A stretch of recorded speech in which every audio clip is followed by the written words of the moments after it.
Welcome back to the Sad Dad Games podcast, where if the games are sad, Dad, we will talk about it. I'm Shan. I am Eric. I'm Tucker. And I'm Emerlie. Today, we will be talking about The Last of Us Part 2, Day 3. We will talk about Ellie's quest for blood. She wants to kill Abby, and no Jesse can stop her. Well, then we go to St. Mary's Hospital again, which, just to reiterate, is not in Salt Lake. Yeah, no, there is no hospital in Salt Lake called St. Mary's Hospital. Downtown. Salt Lake City. Yeah. Fake Salt Lake. Yeah. So would this be the University of Utah realistically, or would it be a different hospital? It's too far downtown to be the U of U. Don't we have a child's hospital? It should have been Primary Children's Hospital. Childhood hospital. It's the Primary Children's Hospital. Right. It's like, and it would have been. We said it before in the episode where they visit there in the first game, but it's like that. Why not just do Primary Children's? I don't know why. Well, you know what, Naughty Dog, why don't you come on the show? We'll have a chat. We'll also tell you the Neil Druckmann fellow on here, and we'll chat because I'm sure he listens. So yeah. We'll also point out how green and luscious it was for a desert. It should have been a lot more dry, and there's no tunnels downtown. Yeah. Get it right. The entire mountain is just covered in trees. It's like, no, that's not how Utah works. Pure brown, and it is smoggy, and it is dead. Yeah, So if you can even see the mountains that day, but I guess there wouldn't be pollution in the apocalypse. I don't know. No, because the mountains, it traps it. So Right. even in the apocalypse, that stuff is stuck in there for decades. It's going to be there for a minute. It's like So one of it's the heaviest air. If you guys don't know, Utah has like the worst air. Sometimes we literally have the worst air in the world. That's how intense it gets, especially in the winter. It just gets trapped and it is nasty. You cannot breathe, and it heavily affects how you feel every day. It's not great. I live in North Carolina now, and I've had to hop on a plane a few times, and it's so green here. It's just like there are trees, everything. It's so green. And every time I've had to like get on a plane for a business trip or whatever, I like to pull up the little map of the United States that shows like where you're flying. And I feel like the like epicenter of the green on the map, it's like right in North Carolina where I live. And then it just like slowly, and then there's a line like about halfway through the country, and then it's just like brown. And it makes me laugh every time. So yeah, lots of lush trees in Utah, not so much. Yeah. And yet, like, the arrogance of this state to think we should all have yards and we should have alpha farms. Like, what is going on with this state? Like, the mass delusion that we should be using water the way that we use it. Just do the Arizona thing and have a rock garden and some cacti in your front yard. Or California, where they have fake grass. It's a desert, but we pretend like it's not. And then Utah gives water to other states around us because we get so much runoff from the mountains, and we think that we can just share it with other people instead of hoarding it like we should. Yeah. We should be Utah first. We should hoard our water. I should propose this to... Hello, Mr. Utah. I've got an idea for you. Our grandpa actually used to be... leaving a message. Call me back when you get this. Click. Our grandpa actually was the first lieutenant governor of Utah. Yeah. He's dead now. He died before we were born, but he was the first lieutenant governor of Utah. And he is responsible for the Jordanelle Dam and Reservoir. So you've got the connections. You can make it happen. Look how far we have fallen down the socioeconomic ladder. The cockroach tower. We have fallen to the bottom of the cockroach tower. Yeah. He would be so proud. But also he was a dick and an alcoholic, so he didn't do us any good. Yeah. Well, also he didn't leave us an inheritance. He wasn't wealthy, so thanks, dick. All right, so There. Wow, that was quite the tangent. We don't talk about that side of the family, so it's That really okay. took a turn. Yeah. So what happened in St. Mary's? This We've heard fictional some hospital? interesting stories. The point is, All right. our dad Well, used to spend anyway. all his time at the Capitol downtown, so he is very familiar with that area, and we should have connections, and we just want to make sure that they do things right. And the fact that they named this hospital not Primary Children's is an abomination. Yeah, I should have connections with the powerful people. I should have networks. I should be connected. And look at me. I am just rubbing elbows with trash people like me. So You're the trash man. Yeah, we I'm trash people. we should be Nepo babies. The hospital should be named after us in downtown. It didn't work that way. You failed. Well, Anywho, anyway, so we are not Utah Royals. So We are so Utah at, trash. so back at St. Miller Hospital. Sorry, St. Mary Hospital. Yeah.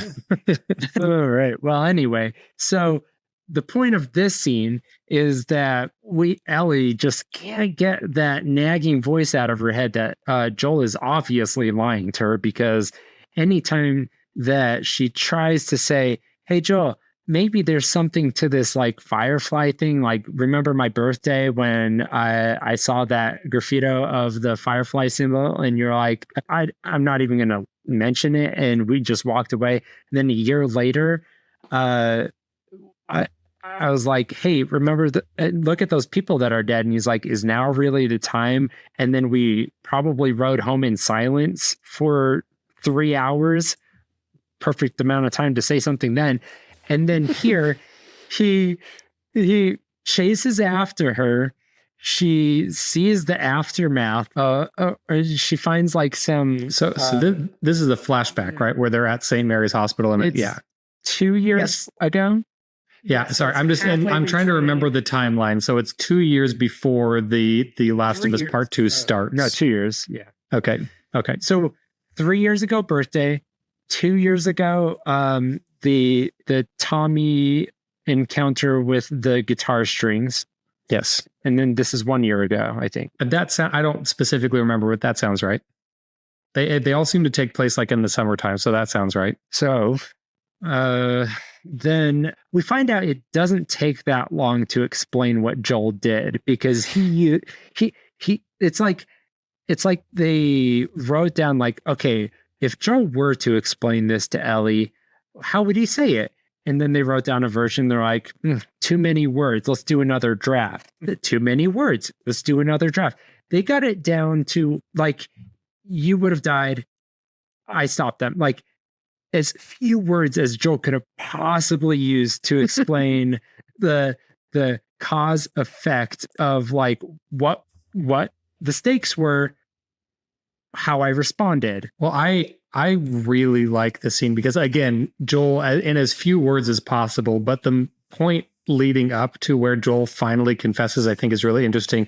Ellie takes the time and the effort to go all the way back to Salt Lake, to go to the hospital to see if she can find something there, because she's not getting anything from Joel. And then finally, she's outside of the hospital. She's really, at this point, it's like Ellie pretty much knows what happens. She's heard it. She finds a tape recorder in the hospital and listens to it. She knows what happens. Tucker's right. She finds the tape recorder that spells out exactly what happens. And then when Joel finds her, he's like, "What are you doing running off by yourself, trying to change the subject?" Like, they're in Salt Lake, or at the hospital. Joel knows why she's here. And he tries to be like, "Why did you run off like that?" It's like, "Why did you think I ran off? Look at where we are. What do you think I'm doing?" Like, read the room, Joel. I went deer hunting. I got lost. Where are we? But she has this moment where she gives Joel an ultimatum, and she says, "I'm going to ask you again. Tell me the truth. If you tell me the truth, I'll come back to Jackson with you, and I'll come back to Jackson with you. But if you lie to me, I'm gone forever. You'll never see me again." And I think this is the point where Joel is, because I believe that he intended to keep this a secret forever if he could, but he has come to a point where the reason he kept the secret is no longer viable. He kept the secret to keep Ellie in his life. And now Ellie is giving him an ultimatum that says, if you keep this secret, I won't be in your life anymore. And so the secret no longer has utility.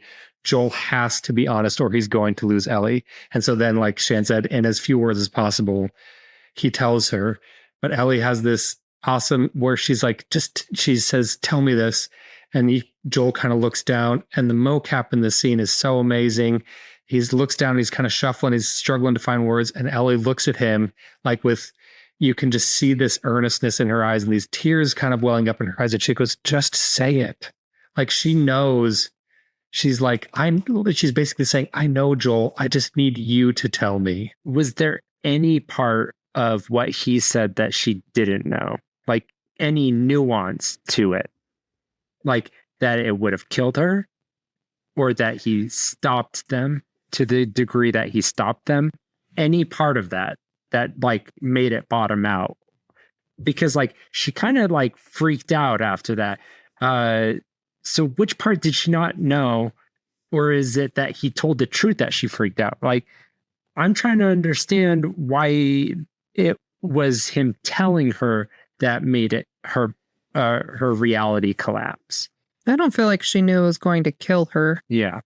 They talk about like in the tape, like, oh, she got away and everyone is dead now. But I don't think they ever say like this would have killed her. So that must have been some new information. So it becomes her fault, not her fault, but she becomes the reason why they died. And it wasn't just Joel being crazy. So this is the point then. He took her choice away from her. And that was the choice he knew that she would have made. And that devastates her because she knows that he knows that she wanted to make that choice and he made it on her behalf. That reminds me of Friends, right? Do they know that we know that? That we know that they know? Yeah, that's how I feel about this whole situation. Not to make light of a very dark, deep thought that we're in, but it just made me think of that. Yeah. Well, to answer Shan's question, I agree. I think I don't specifically remember, so if I'm wrong, feel free to correct me, but I don't think that she knew that it would have killed her. I don't think she did. So I think it's a combination of her not having that knowledge and knowing that to save the world, she would have had to die is a heavy thing to like really understand. I think maybe she might have guessed that. I'm sure that she thought to herself, like, what would have made Joel take me out of that situation? Maybe if they threatened to kill me, or maybe if I was in trouble, or maybe, something terrible. Like, I think that she understands it's like the only thing that would make Joel do that is if something bad was going to happen to me. So I think that maybe she had a theory that might have been the case, but to hear, and I think that she's had theories about a lot of how this situation really unfolded. She has especially when she gets a tape recorder, she kind of knows what happened. She can guess that it might have killed her. But when she gives Joel that ultimatum and when he finally tells her, they're not theories anymore. It's the truth. It's what happened. There's no more guesswork. There's no more maybe Joel did this. There is Joel definitely did this thing and he did it for me and he took that choice away from me. And it's not a theory. It's real in that moment. And I think that's why she collapses and kind of has like freaks out. Yeah. The counterfactual, right, is that it wouldn't have killed her. And so they could have done the test. And in that scenario, why would Joel have taken her away? And so maybe she's played that scenario out in her head 1,000 times. She's like, I just can't figure it out. Why did he take me out of that scenario? Because she just has already played out in her head. She's like, well, I know he's lying to me, that he said that there were so many other kids that were like me. They did the tests and it was negative. I know that there were not other people like me because I've asked him about that. And I already told you there were other people. And it's like, well, I've never encountered them. So I know that part is a lie. So I've already torn into that one. So I can't figure it out. I haven't figured out the part that it would have killed me. So what is the part I'm missing? And so why did he take me out of there? And I don't know that she knows that that he killed them. I don't know that she knows that part necessarily. Again, I don't think she knows, but she probably could have guessed. Yeah, I mean, it's Joel. All right. Well, but I think, okay, so I think she already knows the outcome. She knows that I think she already wanted to go back to Jackson. She already knows that she could get the truth out of Joel with this ultimatum. Like, there was no scenario where she wanted to leave Jackson. That's where her friends are. That's her support system. She wasn't just going to go live in the Salt Lake Mountains. That was never a choice to her. She just was looking for the ultimate ultimatum that was finally going to force his hand, because she knows that she's the only thing that matters to him, and that's her final card. Yeah. So she already planned on never talking to him again.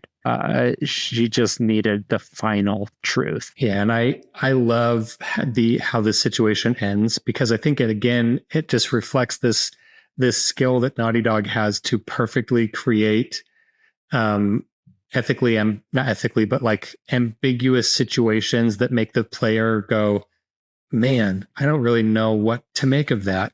It's because, especially since we've dissected kind of Joel's thought process at the end of the first game, the beauty of this conflict between Joel and Ellie is that Joel was completely justified in his actions to save Ellie, to kill those fireflies and to save Ellie. He was completely justified in those actions, I believe. And Ellie is also completely justified to be furious with Joel about it. And so it creates this kind of war of like, who's right, who's wrong. And the answer is neither and both. And it's amazing, and I love it. Yeah. You know what I also think is interesting? I hadn't considered this. In any situation where, okay, consider that Ellie is like the only person he loves in his life, you would consider anger, bargaining, like you would go through the whole process. You would say, he would throw out anything at the wall, like, hey, please come back. Like, I need you in my life, whatever. Like when she said, give me the truth or else, she gave this ultimatum. He didn't come up with any other answer than, it would have killed you and I stopped them. Like there was nothing, he didn't come up with any other thing to say. He knew her in her entirety, and he knew that there was no other way that he could use his words to get any other conclusion. Like he couldn't change her mind. And maybe he just knew that he couldn't manipulate her. He couldn't change the outcome. Like, I'm surprised he didn't even try. He just he accepted that he was defeated by her, or maybe that he respected her enough to just admit defeat. But I was surprised that he was just finally beaten. He was finally resigned to the outcome, because I think he was ashamed. See, I think Joel, that's how he views it. I think he views it that simplistically. I don't think he's struggling with the moral ambiguity of it. I think what he struggles with is, I went against what I think Ellie would do. That's why I'm not telling Ellie. But I think in terms of they were going to kill her and I stopped it. There's nothing else on Joel's mind. That's how you completely view that situation. He's not thinking about the cure and how many people could have been saved. It's, she was going to die and I stopped it. 1 + 1 = 2. Simple math. Yeah. The equation wasn't any more complicated than that for Joel. It was the danger and Ellie and something in between him and Ellie. And so he stopped it. Right. He says at the very end of the game, I would have done it again. He has zero shame about stopping the fireflies. He is ashamed that he lied to her. He's ashamed that he broke the contract of their relationship, which is honesty. So, yep. Yeah. Super awesome scene. I feel like its placement in the story is just right. If it had been done earlier or later, it wouldn't have had the same weight. I like that you get 2 earlier flashbacks where you can kind of see this moment building, and then this flashback is where it comes to a head. And so I really like it. Really great stuff. I wanted to ask, what role did we think Jesse plays in day 3? And I think that he is trying to play devil's advocate. He's trying to get in Ellie's way to say, hey, maybe you shouldn't be doing this. And so he's testing Ellie. He's saying, he's trying to reveal her ulterior motives, because he's saying, hey, let's go get Tommy. Let's go get Tommy because we have to go back. We have for Dina because she's pregnant. We have to get her back to Jackson. And the more and more that Ellie is tested, we see that her true motive is vengeance. And that's where we're seeing her character is starting to deteriorate. And she's losing her she's losing herself. She's not actually caring about her friends more than she's caring about her quest for blood. So they drew first blood. It's Rambo. It is Rambo. I had to. I'm sorry. Jesse's an interesting character this time around for me, because before my first time through, I did not give him a second thought. But him coming in to the situation with, he says multiple times that my friend's problems are my problems. And so I think there's this true, like, he's on Ellie's team. He's like really, not really an ulterior motive for going to Seattle other than I need to go get Ellie and Dina and help bring them back or help them accomplish whatever they need to accomplish as another body. But when he gets there, it's a lot different story. And I think Jesse's pretty pragmatic in the situation. He comes into it and they are instantly, attacked by wolves. He understands the chaos battle zone between the wolves and the scars that Seattle is. And he's seeing a no-win situation, or a very low chance of win situation, with Ellie going after Abby so hard, where he's like, hey, we just need to go. Ellie's response was, oh, but I can't leave Tommy here. And then they go, and then you hit the path where they know where Tommy is, and Jesse's like, let's go get Tommy. But Ellie knows where Abby is, and Ellie's like, yeah, never mind. I'm going to go after Abby. I think this is, Tucker kind of hit the nail on the head there. I think this is a really cool part that shows their differences in motivation and shows the difference of when, and we've been referring to it as an infection, so that this thought of revenge, this need for revenge has kind of infected Ellie. And there was some really great symbolism in that in the last episode that we talked about. And I think that you see that the effect that that's having on Ellie, and then the effect that that's not having on Jesse, because Jesse is there to help his friends.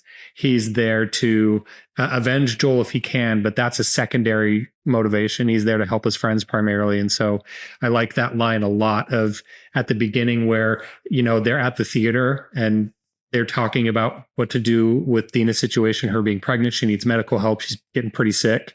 And Jesse's like, we need to take her back. And then Ellie goes, like Tucker said, but I can't just leave Tommy. And for like a split second, Jesse kind of shoots her this look that's like, really? Is that right? Is that, yeah. Is that the story you're going with? Like, he sees right through her, and it's not super obvious. Again, the mocap, amazing. It's this really subtle, just kind of glance that he gives her, like, all right, if that's what you're telling yourself, whatever. But, and it's Ellie's not fooling anybody. It's like, this is, you don't want to find Tommy. You want this. You're trying to find Abby. That's exactly right. I also, it's all subterfuge. I had a question that I wanted to ask you guys. I had something that occurred to me, and I'm not sure the right answer to it, or if I'm overthinking things, or if there is an actual answer to it. But I noticed that often, particularly in The Last of Us Part 2, the red lighting is used pretty prominently to represent infected, like an infected or an infection or revenge, that kind of a motif. And I noticed that when you're in the theater, when you're in the back of house where Ellie sleeps, the lighting is normal, but then there's a threshold right before you go into the auditorium where the lighting is very red. There's like a red light bulb. That whole scene is like soaked in red. And I was wondering, what do you guys make of that? Because I know Naughty Dog doesn't do stuff by accident. Why is there a barrier of red light very similar to the lighting they've chosen to represent infected in between the back of house of the theater and the front of house of the theater? Yeah, so I think that's just consistency because that is the same setting that we're going to use later when Abby and Ellie showdown. Okay. There. So did anyone else? Because I had a thought, but I wanted to get your thoughts on it and see if I'm off base or if I'm looking too deeply into something that doesn't need to be looked into. Or yeah, I'd be willing to hear something else. So I was wondering if maybe there's some symbolism there that Ellie in the theater, in the back house of theater, she's safe. She's, in a better mindset. That's usually where Dina is. She gets to spend time with Dina and her friends there. But then she has to cross, there's no other way out of the theater. You have to cross this threshold and let the infection back in before you can leave the theater and go out on your revenge mission. And again, maybe I'm just reading into nothing and I'm trying to find symbolism where there is nothing. But I was just walking out of the theater and I hit with all this red light and I stopped for a second. I was like, does this mean something? What does this mean? So I don't know, maybe. Yeah. No, I was just definitely taking note when I saw that red light. I was like, that is the exact hue and saturation that we see anytime. I know that exact red light. That's how I killed Nora. So that might have something to do. So when it comes to business, color theory is a big part of branding and deciding what colors are best for your business. So you can actually look into what all these different colors do to the minds of your buyers. So pink, for example, pink is, I think, more of a soothing color, but the more you're exposed to the pink, the more it kind of can bring out an angry side in people. So they can't look at it for too long. Blue is used in so many different brands, Facebook, Salesforce, different things like that. And blue is a very soothing color. So a lot of big brands use that color. So you can go and look at all of them. It's also trust because it's used in a lot of banking. Yeah, exactly. Banking uses blue because it kind of brings across, it makes you think of, I can trust them. I know that when it comes to billboards and advertisements and things, I believe it's either yellow on black or black on yellow is going to catch the most attention of your buyer. So anyways, when you start to look into how much color theory goes into a lot of these different things and how much thought goes into it, I think that red is really just to put the player in a certain mindset. That is the rage. That is the bloodlust. That is putting you back in the mind, because this story, I've talked to Shan a lot about this. A lot of people don't love The Last of Us 2 because of how chaotic the story is, but we both really love it because of it. The downbeats come just at just the right time. And then you have these really high intense moments and you're up and down so much, but it feels good, at least for us. So I think that this is really, you have a little lull in the story. It kind of chills for a second and then you're right back on to revenge. And it's helping to put that player back into that mindset of bloodlust. Well, also I like to go to dark places and I like to be challenged. And I like the violence, and that's our next T-shirt. Shan says, "I like to go to dark places. I like the violence." Yeah. Well, I draw a lot of energy from it. I get restored from it. Like a Dementor. Exactly. No, not like Harry Potter. But by the end of it, it was a relaxing catharsis for me. I was calmed by the end of the game, and so when these jabronis, Eric and Tucker, they finished the game. They're like, I was anxious, I was depressed, and I can't play this game for 5 years. That didn't make sense to me. I was ready to just kick it up and start over again 30 minutes later. I was the same way, Eric. We will get to it, but when we talk about the ending, but it was not relaxing. That's not what I would give. I couldn't sleep for hours. Oh, you're definitely wired because you're just on edge. But yeah, I wanted to play it again immediately. I think I've beat it 4 times. I had. Yeah. No, give me another 30 hours of that. Yeah, I think I've played it 4 times at this point, and I just beat it a couple months ago, and I am going to be playing it again here soon. If I wasn't so busy, I'd be playing it right now. But yeah, I love this story. It is super cathartic for me, and I'm obsessed with it. And I very, very rarely like to replay games. Like I usually have to wait a couple years before I can play them again. This and Twilight Princess, like Twilight Princess, I used to play every single summer. But yeah, a lot of games are not replayable for me. All right, so I wanted to ask, though, circling back to the story, do you think Jesse is here for an ulterior motive? Why did he just like bail on Jackson and try to hunt down Ellie and Dina? Well, I think there's a part of him that still cares about Dina. They did just break up, and he seems to be besties with Ellie, and so he does care about them. And he's a very chill guy. I don't think that there's anything sinister behind that. He's not trying to get Dina back from, as far as we can tell, right at the beginning. He's like, oh, it's fine that you're dating her. No big deal. So I love Jesse as a character. I thought he was super fantastic and a great addition to the cast. Yeah, Emerlie kind of mentioned most of the things that I want to mention. I think that Jesse might have some lingering feelings for Dina. And this is total Eric headcanon. I don't think that he's there to steal Dina away or anything like that. But I think that if you're in a relationship with someone that ends amicably, it takes a while for those like positive, not romantic, but like protective and desire to like have this person be okay feelings to kind of peter out, you know? And so I think that there's quite a bit of that desire to make sure that Dina is okay and that hasn't gotten herself in overhead. She doesn't get hurt because of Ellie. And obviously he's friends with Ellie as well. But I think that at least to me, it seems like the primary reason he's there is to make sure that Dina, comes out of this okay. So I'm gonna challenge that part a little bit. Bring it. Jesse's challenge it. Fight you. No, so I don't think Jesse thinks Dina can't handle it herself or needs a hand to do it. Dina, we see earlier in the game, takes you out on routes to clear things out. She's there. She's seems a little bit more experienced in handling the outside world. So I think Jesse's really there. I'm going to give him pretty pure intentions here as a friend. He does mention that Joel meant a lot to him as well. So I think he's sharing in that pain that Ellie has. Maybe not as much as, I don't know where Dina kind of stands on the fence, stands there, but I think Dina's mostly there for Ellie. Ellie's there for vengeance. Jesse's there for bigot sandwiches. Yeah, for vengeance and a little help. And because he's a good friend, and Tommy's obviously there for pure vengeance. Yeah, so we're in this apocalyptic world. It's very sketchy. No one knows that Ellie is immune. I mean, she told Dina at this point, but she didn't believe it. So you have these two very young little girls who are going to travel several states away, no matter how strong and amazing they are, because we have spent so much time as Ellie.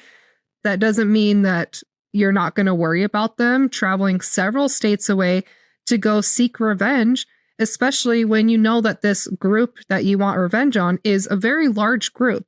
I can't remember what the total number is, but there's a large group of people that were involved in this, and to have them go clear across to, Washington, and they try to get the revenge, I would be worried. So I think he just cares about them. And I kind of like the contrast here between this group and the other group, because you do have love triangles with Abby and with Ellie. And one side is very chill and they're all getting along. And then the other side of things with Abby is they're not getting along. And, Abby is, she's doing sketchy things with Owen, and he is trying to run off with her, even though he has someone who's also pregnant. So both sides have a love triangle involving a pregnant person. And so you couldn't have both sides be the same. You need a side that's getting along and a side that's really not. Otherwise, it would just be too repetitive. But it's an interesting contrast of the two and how things could be completely different depending on how people react. When Jesse first showed up on the scene and was waking Ellie up from her room, he mentions the kiss and he emphasizes, I don't care. He is a really good bullshitter. I think he does care, but I couldn't sense his bullshit in his body language or his tone. He played it very flat. It felt sincere and authentic. And I think this is why Jesse seems like a good person because he knows how to play that without seeming insincere. And he does this time and again. He just like every time he tries to demonstrate that he is sincere about being okay with it, he seems to be genuine about it. But why I doubt it is because his actions seem to always contradict it. He seems to always be trying to put, like, I mean, technically, right? Like him going to see Dina and Ellie, that was to tell them about Joel and Tommy being in danger. And, you know, so there are Like at the very beginning of the game. circumstantial reasons. Yes, exactly. Yeah. There are circumstantial reasons where he happens to be trying to find them. But like, he also just, going all the way up here to find Dina and Ellie, this seems extraordinarily out of the way where I think this is something different. I think and here's another reason why I think this. Dina, Ellie, Jesse, they are clearly a trio. They are best friends. Ellie didn't invite him, and she makes that they make this very clear in the next 20, 30 minutes of the game.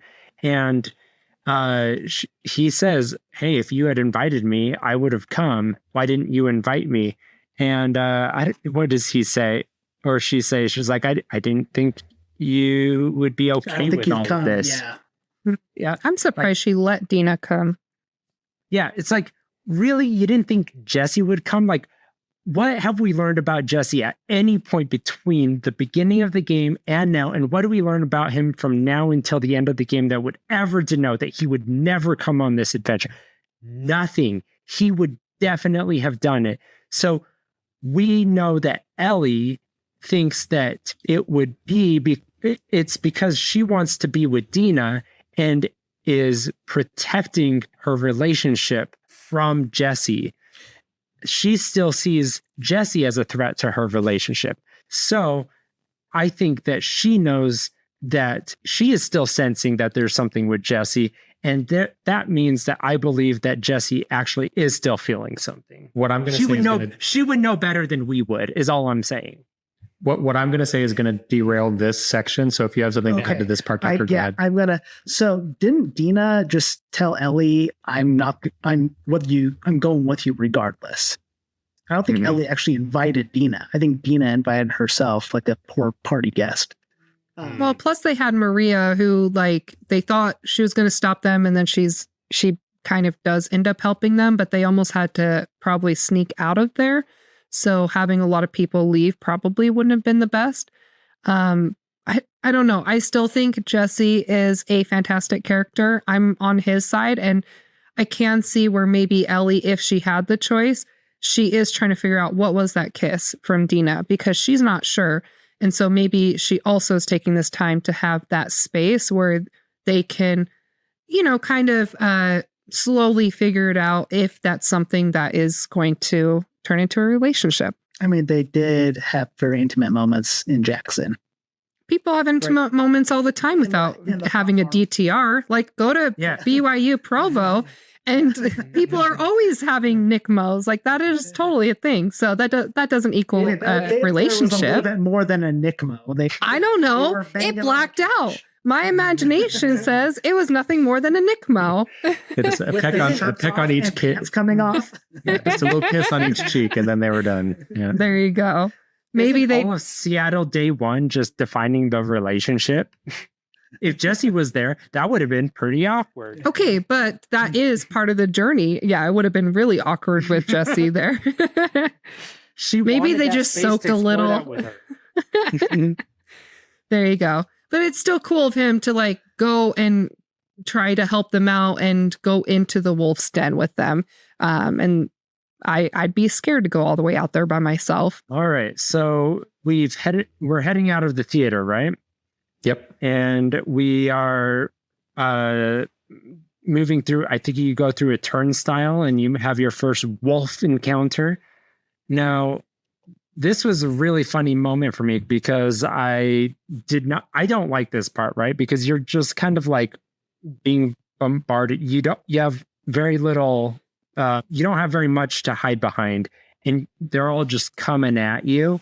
And I had this like funny moment where it's like, I hate this part. I don't know what to do. You can't do anything by stealth. So I waited for them all to come at me. And then I just like threw a bottle at one of them, and I just and I just ran. And I just like booked it. It was like Creed on The Office, where it's like he just slaps Meredith on the head and he Slap, scream, and run away. And It's effective. I just like booked it, and I ran all the way across the way, and I just like jumped over a window, and I was free. It was amazing. And just like can just I leave. can just run. Yeah. it was like it was chaotic. Everybody was shooting me, and like the second you jump over, Jesse's like, "So do you think Dina's gonna keep the baby?" That's what happens when you don't engage with the game. Is the story gets a little wonky.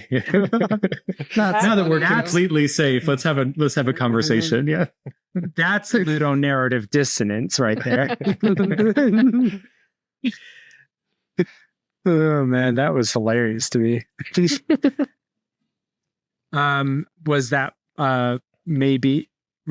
did anybody else have like a more fun encounter than that? So I did the same thing, but just with smoke bombs. Okay. I learned from the first game of like, I can probably run through most of these encounters that I hate. There are a lot I do you guys are just not playing? Are you just I not want know. to play the game? Like, I take found my out that- time. Every single area, I clear it out before I move on. I never leave an enemy. no behind. survivors. Stealth is listen. It's still stealthy if there's no one left to talk about it. No, so it's a completely different ball game on Grounded Plus. Turns out if you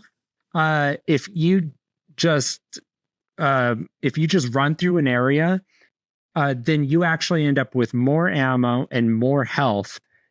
And you just focus on getting items like in the interim spaces, the liminal spaces, like between fights and encounters.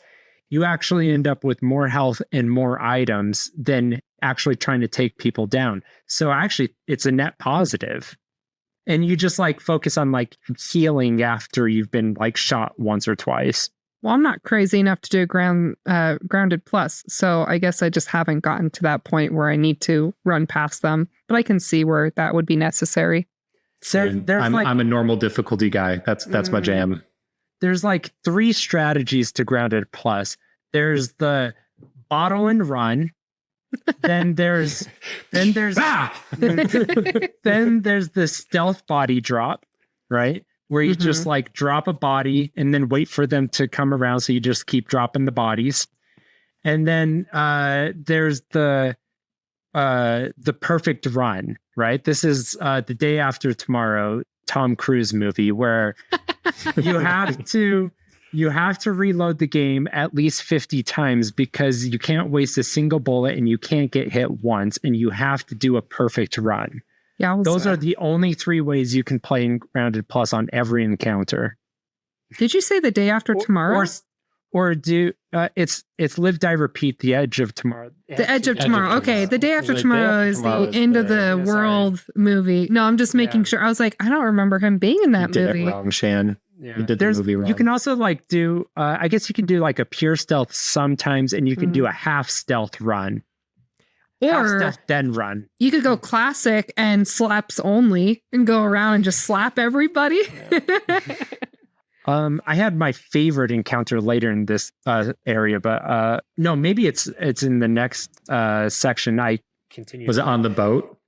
No, One of the boat No. parts. Oh, okay. Shan likes the boat encounter. I guess I'll We talk can. about I'm this sorry. again We later. can talk about it when we get to it. I didn't mean to jump the gun. No, Yeah. but like this like that big area where you have a giant building and like a bunch of like a giant expansive like valley with grass and like 2 buildings on the side. Yeah.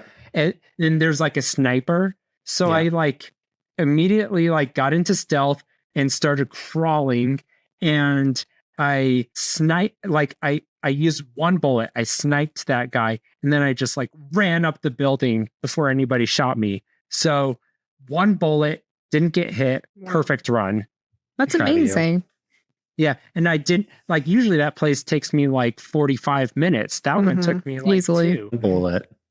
Yeah, it was amazing. Turns out you could just run. I can just run. I can just run away. Who knew? All right. I just start We're wasting so running. much time. But okay, so then Jesse asks if he can keep the baby. Or if Dina's going to keep the baby. Oh, I want to I keep was one. like, I don't remember that. Give me your baby. Give me that baby. Do you guys watch Friends when Phoebe is pregnant with the triplets and she goes, I want to tell you a secret. I want to keep one. Oh, yeah. Yeah. Messed up. Like, and it's just like, isn't it like the end of the episode and you're like, what the heck did she just say? I want to keep one. And then Rachel goes, oh, I'm going to be on the news. Yeah. That's not an insignificant thing to just like just drop on me. Yeah. Yeah. Well, I like, oh, sorry. You go ahead. No, well, it's like, it's an interesting question that he asked, right? And then she's like, I don't know. We haven't talked about it.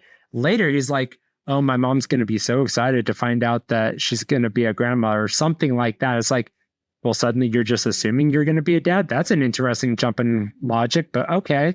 Well, it's not Ellie's. I know. It certainly is not Ellie's, but they do live in a very small community. And so I think it is safe to assume that he would be involved They to an share extent. resources and share children. Yeah. That's just how it works. It's your baby and my baby. No, I mean, He that's was one of asking my if she was favorite. going to keep it. Like, is this abortion or not? I Oh, thought you're that's right. Like, he was how- talking about it. Like, what choices do you have in the apocalypse? I mean, thought there's that ways was to abort a his baby. question. Oh, Yeah, I guess you wouldn't really. Who would you adopt the baby out to? Just another one and another. I mean, I guess This Jackson's isn't a a tight. foster situation. I don't know, tight community. Maybe if you are not ready. No, maybe if you're not ready for a baby in Jackson, that you can. There's another family who's like, yeah, we'll take your baby. I don't know. Well, I really like all of these little interactions that Jesse and Ellie get as they're, because like you go from wolf encounter and then there's quiet moments in between and they have lots of interesting little conversations. At one point they're like in a little bookstore and there's a bunch of like it's decorated with these big cartoon mushrooms. And then Jesse, can't remember if it's Jesse or Ellie. I think it's Jesse that says like, wow, they decorated kids area with this. That's messed up. And Ellie's like, well, Oh. it meant something. Mushrooms meant something different, you know. I don't before the thing. remember And that he's like- conversation. And he's like, oh yeah, It's I guess that's true. But I think it's interesting that they just like, in this time, they see mushrooms, and Jesse's like, I can't believe they would decorate a kids area with mushrooms. That's horrible. So Who would do dark. that? Yeah, it's like going to a children's reading section and it's just full of like gruesome zombies, and you're like, why would they in the children's section? Why would they do that? Like, so I thought that was an interesting, just like perspective switch. I thought that was cool. That is funny. What would be the equivalent for us? Would it just be like COVID, like SARS? Just a giant COVID Bats. virus. COVID virus just like adorning the wall and It's a weird way to decorate a kids section. It is. okay, so there's not a whole lot more interesting in this section up until they decide to break off in different directions because Jesse decides to go off after Tommy, and she's like, well, I'm not saving your ass. Like she comes up with 4 different excuses until she really pushes him away. Is this right? Just completely well, because that's the thing is at the beginning of the day, they agree. They're like, we're going to go find Tommy. And they think that so the plan is they're going to the aquarium because they're like, Abby, we got this intel that Abby's at the aquarium. So we're going to go to the aquarium because that's probably where Tommy's headed to.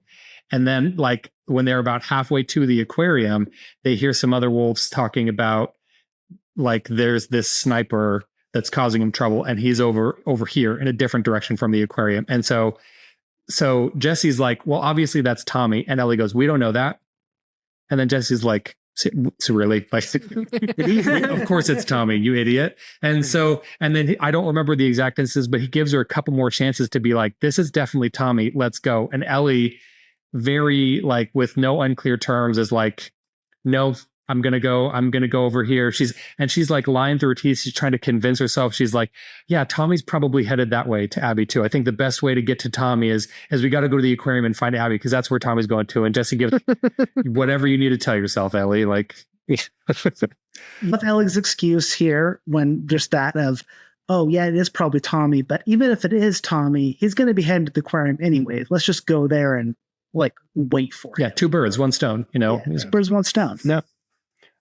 Tommy can take care of himself. We don't know it's him.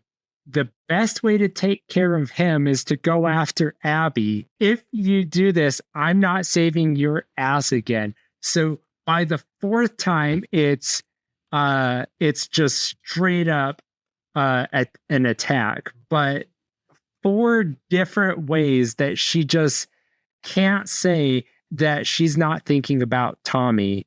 It's I'm after Abby. She just can't say it. But she's not thinking about anyone else except Abby because she wants blood. To be fair, she wanted revenge from the beginning. It was everyone else that was like, Tommy took off and Dina, decided to join and Maria sent them off and Jesse ends up showing up. Like everyone is throwing a wrench into her plans. So I am on her side here. Like they got themselves involved and they're trying to talk her out of it. That's what she came for. And so I think it's fair for her to be like, no, well, let's go take care of this, but she really wants Abby this whole time. Well, the entire point is we need to go back because the person you love is pregnant and is in danger and she needs to go back. So the difference is that you need to prioritize the safety of your loved one. And even though it's not fair to you, you have to have priorities. And she ain't the baby daddy. She didn't knock her up and she still barely has started dating sort of Dina. I'm not saying she has to care about the baby more than killing Abby. She has to care about Dina more than she has to care about. They just DTR'd. A little bit. I think she does care about Dina more. I think she does care about Dina more because when we get back to the theater, Tommy asks Ellie, "Are you okay if we leave Abby alive?" And Ellie's like, "Yeah, we got to take Dina back." The best way to take care. But the best way to take care of Dina is to go after Abby. Well, yeah, and let me say that's after. So, and I mean, we'll get to this point, but when they come back to the theater, she says that Tommy says, "Is it okay if we leave Abby alive?" And Ellie goes, "Yeah," like kind of dejectedly, like, "Fine, I guess." But that's after she fails to find Abby in the aquarium, And I think the only reason she says fine is because she wasn't able to find Abby. But I agree. I think that at this point, this is an important juncture for Ellie, where Jesse's like, this is what's more important. We need to find Tommy. We need to get Dina help. It would be nice to get Abby along the way, but these paths are diverging, and you can't have both. And Ellie tries to have both, and it doesn't exactly work perfectly. The point is that she's running out of runway. She doesn't have time to have both. It would be convenient if they were on the same trajectory because that means that she could kill 2 birds with 1 stone because it's in the same timeline. But if they split, she runs out of time to take care of Dina because she doesn't have the convenience of time to maintain her health. That's the difference. Agreed. So I just think at this point, she's becoming blinded by vengeance and needs to prioritize Dina's health because of love. And maybe she can say, I care about killing Abby. Jesse and Tommy, please take Dina home for me. I mean, that's crazy, but she can do it. So I know we're going to get to this point in this episode later on, but I think it just hit me that I think Ellie's turning point where vengeance is not as blinding as it has been is when she kills What's-Her-Bucket, who is pregnant. I think that was a big wake-up call. Mel, because spoiler. I have spoiler alert. That's because I thought it was very out of character how upset Ellie gets, but in the context of everything else, not just Dina being pregnant, I get that obvious connection, but it's representing her journey to find Abby is over and she has to accept the fact that she has to go back with Dina because this is a more important life. So it's not so much killing Mel that's why she's so upset. It's the, oh my gosh, my vengeance journey is coming to an end. Sorry. I believe Mel would be considered story-wise. Is it Dark Night of the Soul story structure? You know what Dark Night of the Soul is? It's like the darkest moment in her character's journey, where it's like says this is your point of no return. This is like your event horizon for your character, and you either go all in from this point or you go back. Anyway, This is the darkest timeline. That's the darkest time. And I have a couple thoughts about that, but the in-between times, the flooded city section is so good that I don't want to just skip it. No, that's like my favorite. We got to talk about the flooded city. It's so good. Yeah. It is good. All right, but okay, so I do kind of hate the part where you split up with Jesse and you're doing like the swimming pool section. That part's a little It's really hard. I really, really wished they had an animation of let me drag this person underwater. Right? Because I'm just like, okay, I'm doing stealth. And so it's like, okay, let me get out of this water in the most noisy way possible. And this guy's just, I didn't hear anything. I thought that same thing is like, I'm gonna jump out of this water and I'm gonna take a couple gallons with me and then I'm gonna shake off and then I'm gonna come kill you and you're not gonna hear a thing. Like there's a little bit of Shan's favorite word, the ludonarrative dissonance there. Like it's like, but I would have loved to like grab him. My favorite words, but sure. I would have loved like a grab him by the ankles and then like pull in the I agree. That would have been a very cool death animation. And then like if you ever like submerge, you'd see 5 bodies just and then all the other people are like a little exclamation point goes above their head and they go, it was probably the wind, and then they walk away. Jake, you're dead. What the heck? Jake's dead. Everybody, spread out. What is that The from? worst thing you could do. No, that's just like, you know, the barks. You know what a bark is in a game? So when you're playing a stealth game, if this is what they do when like when they spot somebody's down, they give out a bark of like, oh my gosh, so-and-so is down. And that's for the stealth player to know that something's been spotted. It's called a bark. I just felt like you were quoting Adventure Time. That was the only thing that came to mind. I was like, I don't know this one. Yeah. Jake the dog. Jake is just like the first random name that came to my mind. Got it. Okay. Well, that's my little brother I learned named something. Jake is going to enjoy himself when he listens to this episode. Hi, There Jake. you go. You're the one that died in this episode. Jake died.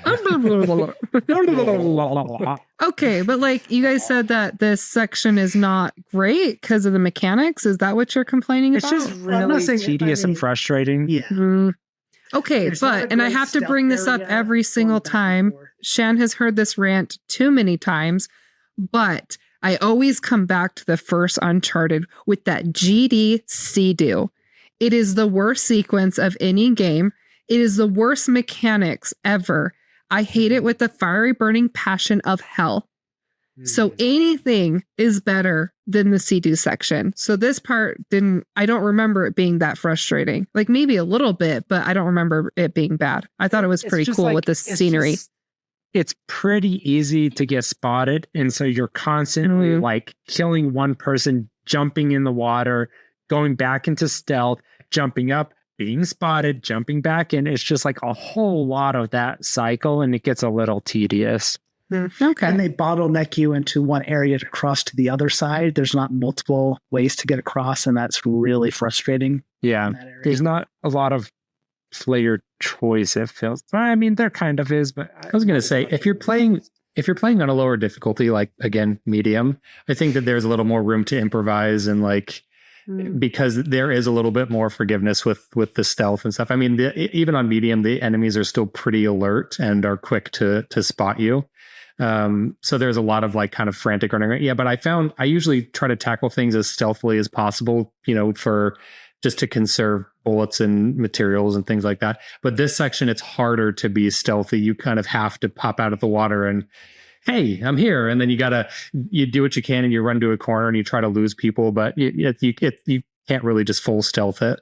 there are holes everywhere. I did find one specific spot where I could do the body drop, and I got like 5 or 6 bodies there. I thought, wait, are we not talking about the boat where you're going through the buildings in the boat? It's like right before you get the boat. It's like when you get the boat. Okay. This whole time I thought we were talking about the boat. No, the flooded city is like one of the greatest. Yeah, I thought you guys were talking about the flooded city. So I was like, yeah, it's really cool. Like the scenery and the mechanics aren't that bad. And then you guys were talking about being shot at. I'm like, oh, I see why you brought up the Sea-Doo now. Yeah, I know. It all connects. Yeah. I thought you were talking. I was like, I don't remember being shot at in this sequence. I'm like, and you guys are talking about body drops. And I'm like, I don't like it just now clicked with me. So that's what I'm talking about is the Same boat. page, same because page. I thought that was when Jesse, it's been a couple months since I've played this. I thought that was when Jesse split up with us. And then you immediately get into the boat. So my bad. Yes, this part sucks. Yeah. It is All so right. difficult to bum rush them when you're downstream from them. And it's not great. All right, but moving past this, we're in the flooded city. Yes. Gorgeous area. Gorgeous scenery. Chef's kiss. Right. The monorail. Any chance to quote Conan things? Yeah, exactly. Can we pull up some lyrics here? Let's see. I hear those things are awfully loud. It glides as softly as a cloud. Is there a chance the track could bend? Not on your life, my Hindu friend. What about us brain-dead slobs? You'll be given cushy jobs. Were you sent here by the devil? No, good sir, I'm on the level. The ring came off my pudding can. Take my penknife, my good friend, my good man. I swear it's Springfield's only choice, so throw up your hands and raise your voice. Monorail. What's Monorail. Once again. No idea what's going on right now. You I feel really like I don't? slipped into a pocket dimension. What's happening? You're in the darkest timeline. Wait. But Main Street's still all cracked and broken. Sorry, Mom. The mob has spoken. This is one of the highest rated episodes of The Simpsons, and it was partially written by Conan O'Brien, and it was one of the earlier seasons. Written by him. He owns it. It was. I think it was like. Was it? Did it win an Emmy? Like it's. I think it the won best something. Yeah. episode that they've ever written. Yeah. And it's a spoof of the Music Man.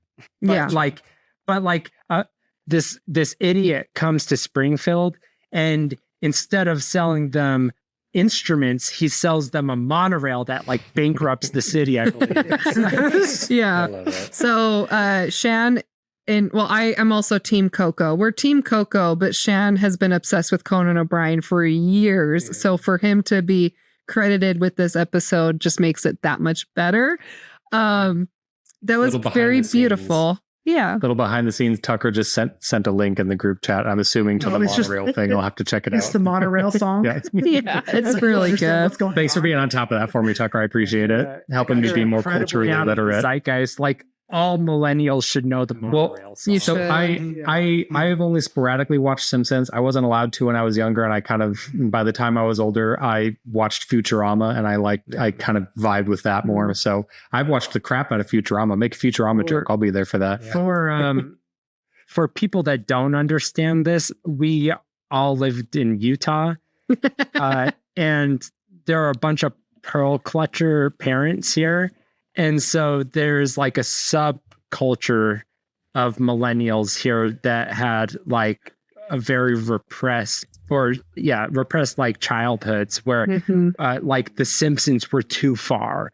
And so we had like the rebellious millennials who would secretly stay up until 10 at night and watch The Simpsons, and we were the cool kids. The deviants. Yeah. And then eventually South Park. I remember sneaking South Park because I had a TV in my room and I would stay up till like 11 o'clock at night to watch it. They were the super deviants. I didn't even go that far. I have a dear friend of mine. I'm still friends with her, but I remember that she was watching The Simpsons. She was allowed, but her and her brother watched it once in front of their mom, and they used the D word. And she was like, I thought you guys said this show doesn't swear. And they both were like, oh shit. And they just didn't say anything. And they just tried to play it off as cool. But yeah, they got in trouble for that. And that's Utah. The D word. I'm curious if like Utah Carl Collections does. was normal outside of Utah too. Like I think it like, is. There's I mean there's a little bit of that everywhere, I feel like. Especially I don't live in Utah currently, and so there's a little bit of that everywhere. But I think that it definitely there is a more prominence of it in Utah, but it's everywhere. but against the Simpsons, like The Simpsons is a bit extreme. I mean, I wouldn't let extreme. I wouldn't let my kids watch The Simpsons. Like it's not What? kid appropriate. It's so easy, but No, but compared to my other My things, kids are 6 and 8. okay, but well, what we about were this? watching it at that age. But Pokemon was also kind of demonic in It Utah. was. We have an aunt who would not let her kids watch Pokemon, and we were It was staying at her demonic. house So was when Harry Potter. yes, a lot of There's witches. family That doesn't would know. make sense.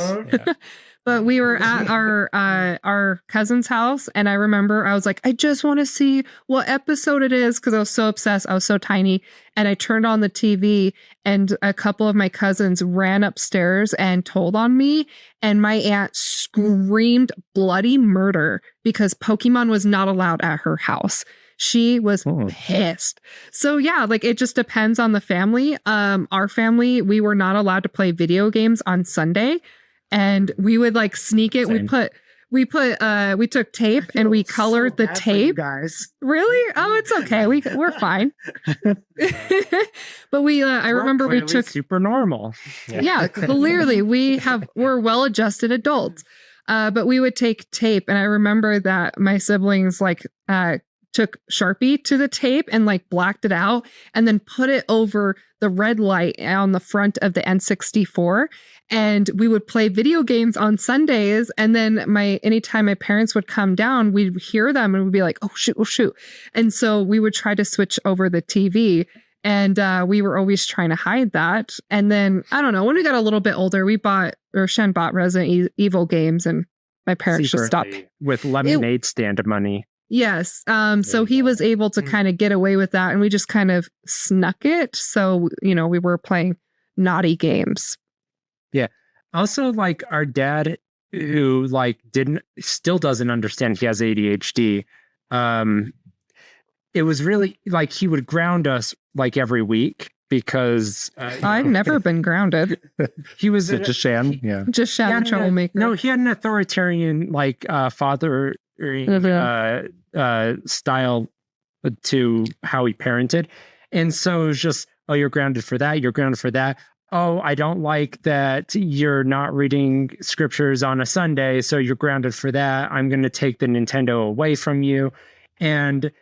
But like, he doesn't understand how Nintendos work. So like he would like unplug the TV and the Nintendo would still be plugged in.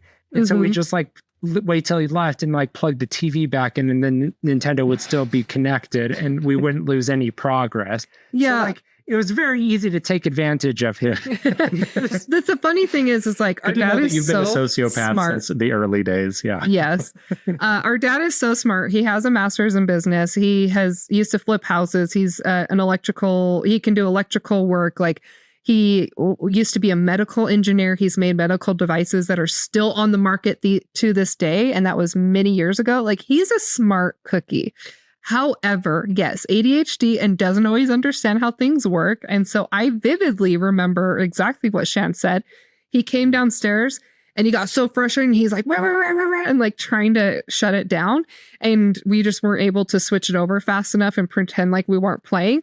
And so I remember the power button on these really old TVs, the power button was like pushed in and disappeared into the TV. So you couldn't use the power button. You had to use the remote. And that's where I remember him getting so flustered and he was like trying to press the power button on the TV. He's like, rah, rah, and then he just went over and unplugged the TV and stormed off. And we're like, okay. So we just waited a little bit. And like Shan said, we just plugged it back in, turned down the volume a little bit and we were just quiet and we just kept playing. And sometimes he'd like ground us by taking the Nintendo system away. And like my mom had 5 kids, doesn't want to always be watching us. And so like, you're grounded from it for a week or two. My mom would be like, hey, didn't you say they were only grounded for 3 days. And he's like, did I? I don't know. I can't remember Sure, what that sounds like me. Yeah. That sounds like what I said. Maybe it's been a week already. I can't remember. ADHD. Easy to take advantage of people like that. So we would get it back almost immediately. Or we would just like go and take it from them and plug it back in, and he wouldn't remember that he had even taken it from us. Like, it was pure chaos at the Miller house. I don't remember them taking the N64, and I've never been grounded. It might have been like the Super Nintendo. It was just like, maybe the Super Nintendo. I am the youngest of the 5. We had like a My parents decade gave of up. this behavior. Yeah, well, our parents gave up by the time I was getting old enough to participate in these shenanigans. Also, Shan and I put together our Christmas money and bought our own PlayStation 2. And I think you and Amarin like put your money together from helping to build the house and paint the house. You guys used that to buy a GameCube. So you guys were constantly like pulling the money to like buy your own system. So you owned it. This is the greatest con of like living in a family of 5 is that you can pool your money. And exactly. having your birthday near Christmas is that I always got the best electronics. So and having Shan being older than me and manipulating me into going in on a PS2. Yeah, so I always had the Game Boys. I always had the consoles. Yeah, you were more up to date than me. Yeah. Anyways. My birthday's in November, and it's a special time when you get holiday season birthdays. It's like 2 holidays. That's awesome. But anyways, monorail. All that started from monorail. Monorails. Okay, but the monorail in this game is really cool. I love how it's just sticking straight up and how you have to get up to the tippy top to be able to do that. I think it's so cool. Yeah, for almost like no supplies, but it's still just like beautiful to look at. Yeah. So I love how like game design wise, this section takes out your ability to go prone. So you can't like crawl around and like stealth jerk like pull people to the ground, or you can't like can't jerk them off, grab them and take them down. You can't like arrow them in the head. You can't like stealth shoot them. So like this place is a little bit chaotic. You just kind of have to go for it, or just like run and punch them in the face, and then just like run and just like jump into the water, and just like everybody's like, where did they go? I don't know. Are you talking about on the little Seraphite encampment on the water? Is that what you're talking about? Exactly. Yeah. Like this place really shakes it up for like how you play. And so I really like this section around the monorail. Yeah. Well, I specifically stocked up on the trap mines for this section because my favorite thing is running in, setting a trap mine, running out, and just like just listening to the screams. Just like, and just hearing all the explosions. I just love watching their body parts just blow up. It's just so satisfying. Chef's kiss. Nice. But okay, So the best part in the flooded city, the arcade, right?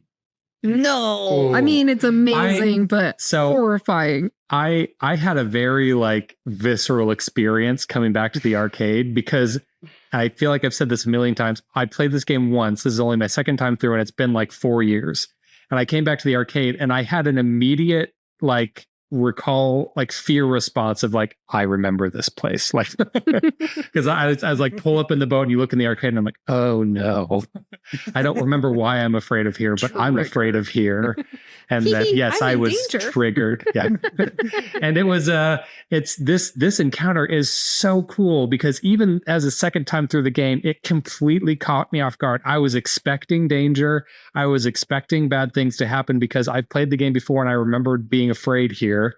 And it still managed to completely catch me off guard. I love because you're just engaging in a puzzle that you'd normally engage with. You're moving a cart around and then all of a sudden the floor collapsed and everything is terrible. It's just so immediate. Was this a shambler? I always get them mixed up with boomers. It's a bloater. It's a boomer bloater and a few runners because you think you're just dealing with the bloater and you're like, all right, I can do it. And then like 3 runners come out of nowhere and you're like, But is it a bloater or a shambler? Are you sure? It's a bloater. Yeah. Okay. Yeah. They look the same to me and they're both horrifying. And I forget which ones and shamblers look alike. Well, shamblers are like a mutated bloaters, so that's why. Yeah, they pretty much look the same. Just one throws acid bombs, right? Yeah, And one rips your face in half. oh yeah. But yeah, this encounter is awesome and terrifying and tense, and it's a bad time, and I love it. So it feels like this bloater had more health than a typical bloater. I don't know if you guys felt that way. And maybe it's just because I'm coming off fresh playing the first one where I felt like bloaters were very manageable. I found myself saying, okay, is this thing not dead yet? I've hit it with a bunch of trap mines. I've hit it with Molotovs. I've shot it a bunch. How is this thing not dead yet? But it adds the scariness of it, the intensity. In a tight space too. Yes. That's what gets me is it's such an enclosed area. Yeah, it's not like the gymnasium in Billstown in the first game. It's a tight space, It's and like it's a big dark living room. and it's horrifying, and it just you're not like going into a space and you're kind of expecting something to happen. Like you said, you just do a very basic game mechanic where you're just moving a cart and you think everything is normal. Suddenly you're in the floor and suddenly you're being bum rushed by a bloater. And that is not a good time for anybody. And I just remember squealing because you're trying to run away and get just enough space between you and this very fast bloater to be able to turn around and get situated and understand like what's happening. And so you're just kind of running around squealing like a pig at the slaughter, trying to get situated and trying to figure out what's happening before you can even start fighting back. Yeah. So this was one of those restart 50 times because I'm not letting that thing anywhere near me. So could you just leave, Shan? Yeah. So Molotov, a full round of assault rifle, 3 shotgun shells, and he was down before he had even gotten to me. But it's literally if I missed even a single button press, then he would hit me and I would die. So I had to get the perfect and I had to dodge 3 times because there was no space for failure. And if I didn't get the perfect run and I tried to run away in between, then the runner would come at me and he would kill me. So you had to do it perfectly. That one hit KO, you said that if the bloater hits you once, you'd be dead. Is that on Grounded Plus? Well, it wouldn't be he would actually kill me. It's just Okay. I didn't want to waste health. Okay. I wasn't sure, and I was going to ask if even touching the acid bombs once would kill you, but okay. No, you're just saying figurative. Yeah. Yeah, figuratively. Go on, I just didn't want to waste supplies where I didn't have to. So I'm really big this time around always having an axe or a machete, just say one hit kill melee weapon. So that made the runners really easy to handle because I was just doing this serpentine pattern just around machines in the middle. And so and so when the runner would come down, I would just sprint for him and just whack him in the neck with a machete and then keep on running to keep my distance with the bloater. And it worked out very well where the runners weren't even a problem for me just because I could catch them right when they come down. Okay, Tucker, humble brag. Well, this part was easy for you. It was a complete accident that I had the machete with me. Got it. It was because I'm not gonna solve it for a lead pipe like a idiot. But but that was it was very helpful to have just a one hit KO because you can run, hit them, go, and then This is where we need the chainsaw from Silent Hill. Exactly. They should reward you with extra weapons. I don't have anything else. I'm good. Yeah. All right. So then we book it for the aquarium. Now, I was curious if you had any thoughts. Do you think that there's the aquarium is a pretty significant location? We come back here several times. Do you think there's a reason that they chose an aquarium as a pivotal location? I think this mirrors a point that I made in an earlier episode when there's a flashback where Joel and Ellie are in the museum. And I think that there are 2 sides of that museum. It's very beautiful and serene, and it's a great experience when you're there with Joel and Ellie. And then they go to the side that Joel hasn't explored, and it's the same museum with the same kind of set dressing and everything, but the lighting is different and the mood is different and the music is different, and it's an immediately unsettling situation. I feel like the aquarium fills that need as well. That in this situation, tensions are high. Ellie is out for blood, and she doesn't know what's waiting for her in the aquarium. And so she gets there, and it's very spooky and really tense and intimidating. And it's this big space that is kind of evokes a sense of tension and fear. And then when we come back to the aquarium later, from different perspectives, it fits a very different purpose. And I feel like an aquarium is a great place for that, because it can also be a place of beauty and calm in the right circumstances. But in this circumstance, it's not. It's scary. And so that's what I got out of that. I think, first of all, we have the setting of being in Washington. And I think that maybe looking ahead, if they were to do other games, they might not always have the opportunity to do an aquarium on a dock. So being able to do that here, and they can explore other things, other places, like the other museum that is in Wyoming, that is going to be completely different environment. So it is a great opportunity to do something like this right on the water, to kind of show this environment of, hey, we're in Washington, we're right on the ocean. And so being able to kind of show that. I also really love how it's able to cast this beautiful, serene blue tint over everything, versus when we see all of this red and Ellie's thirst for vengeance, whereas Abby has gotten her revenge, and now she is kind of trying to cope with her mentality here. And that's where later on she is still struggling with her inner turmoil. She has the dreams with finding her dad dead, and she is trying to, in a way, she's looking for redemption. And we see that later on in the game, where she kind of takes Lev under her wing, and she tries to get her redemption for the things that she's done, and for the pain and anguish that she is dealing with for the situation that she's been put in as well. And so I feel like, since we've talked about the red lighting and how Ellie is on this journey of revenge currently, and you keep seeing all this red lighting, with Abby, it's more of that looking for redemption and kind of dealing with her inner turmoil, and maybe trying to reflect on herself of why doesn't she feel better after getting her revenge. And so you have this water, it is reflective, all that fun stuff.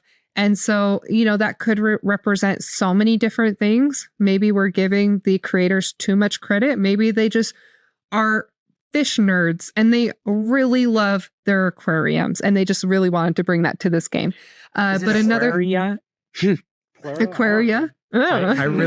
I really like the idea that the devs that Naughty Dog are all just really big fans of fish. They're just fish nerds, and that's it. That's as deep as it goes. They just like fish. Yeah, and they listen to stuff like this. They're like, "Where the hell? Like, you guys need to chill."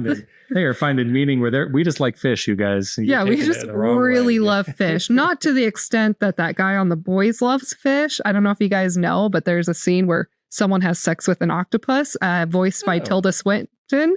So that was like a whole thing that happened recently. But the point is maybe they just really love fish. There's an octopus joke in there. It's well lubricated. There's no problem finding moisture. Nope. It's just like has a beak. Well, it just like takes a lot about this, Shan. Variables out of the equation. It's just easy in, easy out. Well, okay, wow.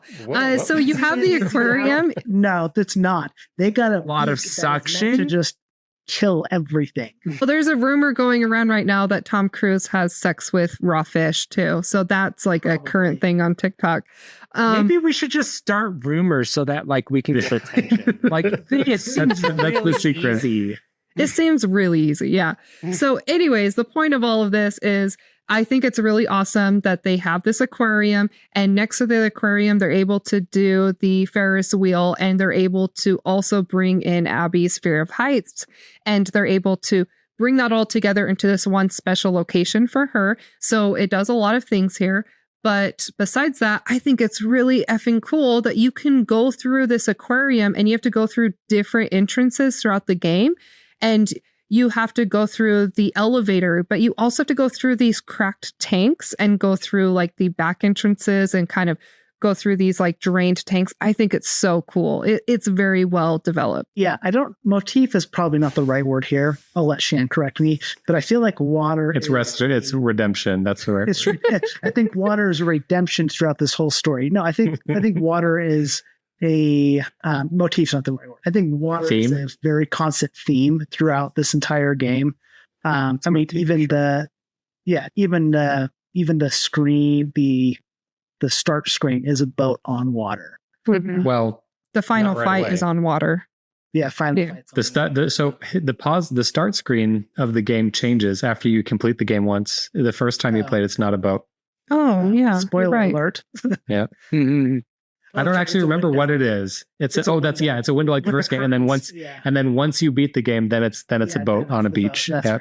Yeah, Which is I don't funny know what because the game water actually ends with a represents. window. Yeah, I don't know what the water necessarily represents, but it is a constant theme through this game. Maybe it's the Volatility, and flow. yeah, volatility, the Yeah. life shooting, the danger that water presents. There's two sides to the water. Well, you coin. can drown in your grief, or you can learn to move forward. or surf. Where you can And water surf. is So you reflective. you have two options. You can drown in your grief, or you can surf. On your grief. Or Yeah. You can surf on your represents- grief. That that Abby has been baptized and she This has is probably it. been She's saved. redeemed and she is saved. Yeah. she's restituted. There, she does get dunked in the water at the end. That was Yeah. her. She's been baptized. Yeah. Well, there it Ellie's is. just trying to save her soul. Yeah. I thought it would be a good idea for you. Praise the Lord. Felicidades. All right. Well, I was just thinking, like, I think it's just fantastic. Like the blue, they're able to, like, when you desaturate like these gray tones, like it's fantastic that like there's no warmth to it. There's a lot of dread to it. You don't feel any sort of It's cold. it's just warmth, right? Like you get there and you're like, well, I know nothing good is about to happen. So that's one thing I get from it. Also, like we see Owen's boat in the fish theater, as he calls it, and I think this is sort of like a symbolic area for Owen, like this. It's call to adventure, or just an alternate path. I think that's what I'm trying to say. There's an alternate path that can be taken that nobody is taking, and they keep taking the wrong path. And that's why the boat doesn't go anywhere, right? Like the boat keeps not getting fixed. And I think the boat means something, right? And that's why Abby and Owen, bang on it, right? Spoiler alert. Like she keeps making the wrong decision and the boat doesn't go anywhere because they keep screwing up. I don't know. I'm reading too much into that, but like the boat means something, right? The boat That is is a all- rocking and don't come a knocking. But no, it's not moving out of that area at all. Yeah. They can't go anywhere because they keep getting stuck, because they keep making mistakes. He's stuck in her hidey hole. Yeah. Oh. I'm sorry. That is a Air jump Supreme. scare. Even after you play that game more than once, that Happens scene way is too fast. oh, it's way too fast. Like they're fighting and then suddenly just close off. And it's a jump scare for sure every single time. Also, just it goes into my theme of like this area, the stadium. This feels like a nice parallel to the museum, by the way, but it goes into my theme of like cultural touchstones and community. This is just again feeding into the theme of like identity and what brings people together. So I think it's just another something like that. Fish are the most unifying hobby. Yeah. You heard it here, folks. Fish. So this isn't strictly tied to the aquarium, but it happened to me at the aquarium. I was going through Ellie's journal because knowing the game, I was like, I might not have another chance to go through the journal for a while. And so I was going through her journal and I found a really cool entry where she enters it after she's talking to Jesse for a little while, but she writes down, she says, talking about what like Joel did with the fireflies. And she says, oh shoot, I lost it. Where'd it go? So the journal entry says, should I tell Dina and Jesse about this, referring to Joel and the fireflies? And then it says, no, they won't understand. And then it's like a big space and it says, do I understand? I thought that was a really interesting, like, it's kind of I love to hear Ellie talk about that because we don't hear her directly reference what happened there a lot. And it was a cool moment that I had in the aquarium that doesn't necessarily happen in the aquarium, but that I had there before you really go into this final confrontation that Ellie has. Because we know that she has in her mind already started to find closure. And so you're seeing that she's starting to have these thoughts that like, maybe I can find a path back and maybe I can find a way to understand it enough to move on. That's interesting. Or at least she's starting to ask herself questions that can get her there. And then right after that, I got attacked by a dog. Alex. Yeah. Oh, I hate it. I hate it so much. Yeah. It feels bad every time.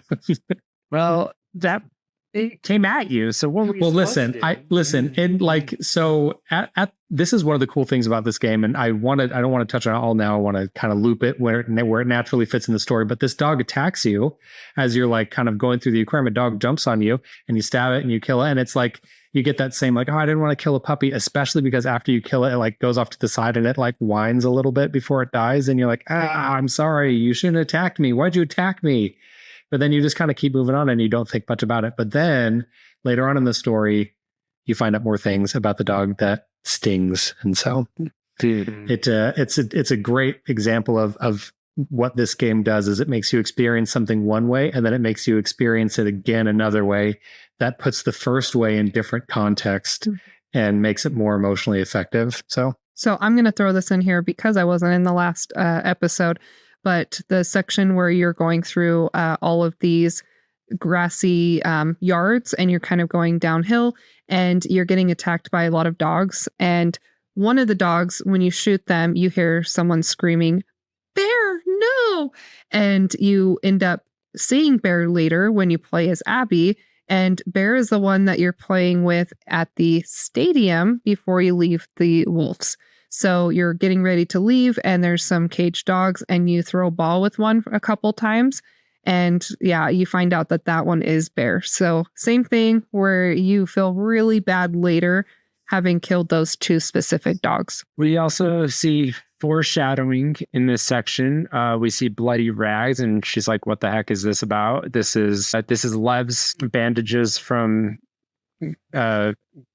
getting the arm all getting screwed up from the getting hammer, right? Like that would do it, right? From the arm getting screwed up from the hammer. Is it well like put, Shan? Yeah. Compartmental syndrome, or I don't remember what it's called. Carpal tunnel syndrome, and it happens when you type too much. So, all right, well, We'll figure that out. Fracture.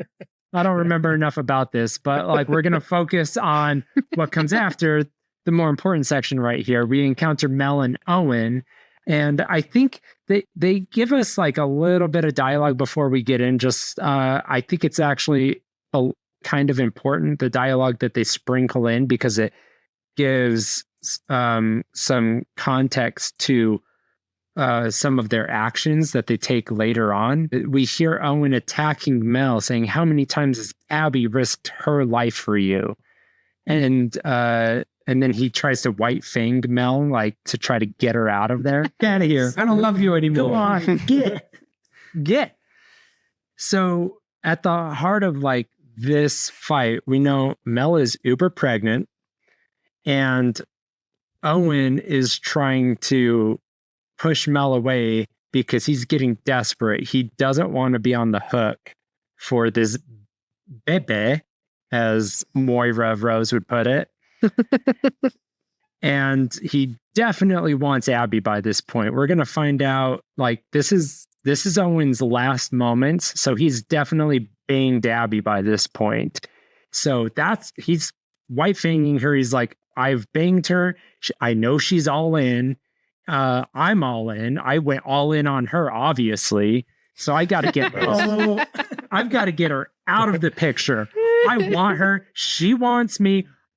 I got to fix See you never, Mel. Yeah. We're going to sail off into the sunset together. And I don't want that bebe. Owen's a real stand-up dude. Yeah. Yeah, not my favorite. But also when he says, how many times has Abby risked her life for you? I think he's also demonstrating what he finds appealing about Abby, which is her strength. He's constantly demonstrating that he loves her altruism, he loves her strength, he admires it. And he constantly refrains on that, like, he just really respects that. And he is constantly demeaning Mel for finding that weakness in her. Yeah, he enjoys being a beta. Good for him. Yeah. So progressive. I really like this interaction between Mel and Owen because I like, well, everything you just said. It gets a little peek. I really like when the developers give you just a little peek into characters before really inciting incidents. A lot of times when you're about to enter a room, you can hear people talking, and I think the conversation they have is really interesting. That they're, kind of fighting. And yeah, Shan, you're exactly right. I think that Owen's trying to push Mel away so that he can go run off with Abby. Why did I say that word? With Abby. So he can go run off with Abby. I can talk. I finally mastered commitment. I did it. I finally mastered commitment. So that's Owen is Ryan Howard of this situation. Yeah. All right. So we're going to see another map interrogation scene. This is number 3, right? Yeah. Again, we have never seen this successful. We have seen it in part 1. We've seen Joel and he asks somebody, and then on the second guy, he just goes and like just gets the guy to the face. He's like, that's all right. I believe him. And then he just whacks this guy. So they do all of the work to help us understand, like, oh, okay, I understand how this works, but we also understand he's a badass because he knows how to read people. He knows how to extract information. He's done this before, but they subvert it immediately, and he's amazing. I love this version of Joel. Second time is Tommy in part 2. We just see the aftermath, and he's already killed the people. It's bloody. It's kind of shocking to see how gory it is. But number 3, we see Ellie, and she's a little fumbly and finicky with the guy. Feels like her first time. Yeah, like I don't feels think like she knows what she's doing. Yeah, I think that she's been.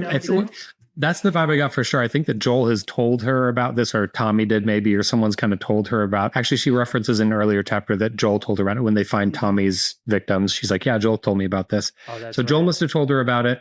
And but maybe this is the first time she's trying it out. But yeah, she seems kind of like shaky, and she's yelling a lot, which kind of indicates, I'm not in control of this situation. She's definitely more emotional than one should probably be to make this kind of an interrogation work, because this is an emotional thing for her. We see when Joel does it successfully in the first game, he is very emotionally invested, but he's not letting his emotions get to it. He's calm. He's straightforward.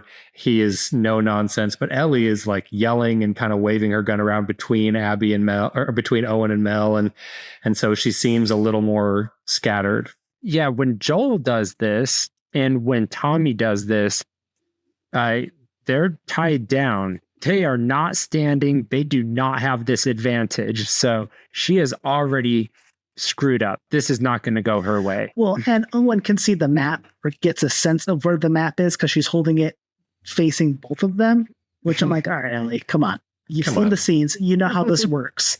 Get your head out of your ass. You got to separate them. All right, Owen, close your eyes. No peeksies.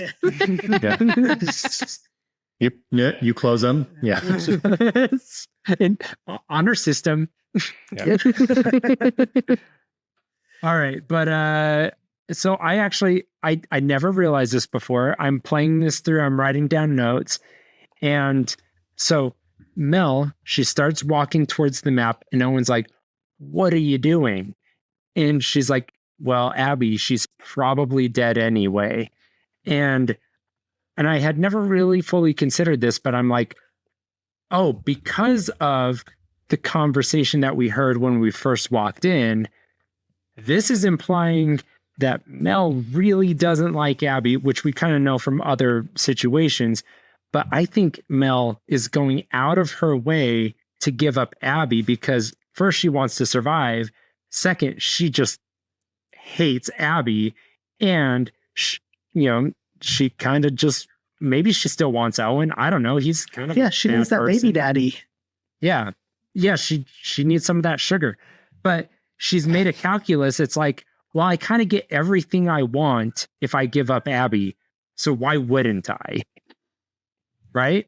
Mhm. I had never realized that. It's like, this sounds like I get everything I want. Like Ellie, like an enemy of an enemy is my friend. Yeah. Wait a minute. All the stuff I want on a silver platter? Yeah, she's right here.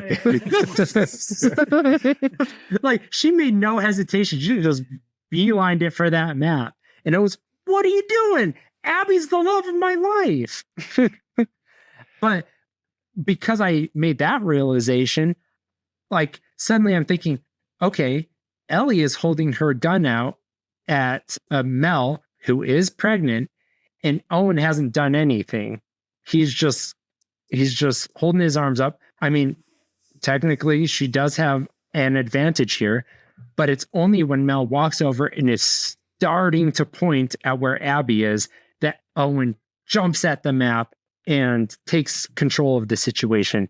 He's not protecting Mel. He's protecting Abby. He cares more about Abby than Mel. He cares more about Abby than the baby. That's the ball game. He's a dick. Well, and that's subtext that I hadn't initially picked up on, but after hearing it, it's like, yeah, of course that's what's happening. Like it seems like, how did I miss that before? But it just seems like he's trying to survive the situation, right? That Ellie's got a gun and he just wants to, make the situation stop. And so when he sees an opening, he takes it. But it isn't. It's much deeper than that. It's as soon as Abby is in trouble, that's when he leaps into action. That it's like, oh, of course he's trying to protect Abby because, that's the person that he loves. What if someone had was trying to show where Dina was on a map? Ellie would jump at them too. And so it's like, I of course that's what's happening. Such a cool observation. Right. Like it's very subtle. I mean, technically that's also the opening where she's looking at the map. So like the director made like the perfect choreographed moment where you have to pay attention. And if you make that observation, it changes the entire scene and it changes all of the characterization. Like that changed everything for me. I think this is one of the best written scenes in the entire game.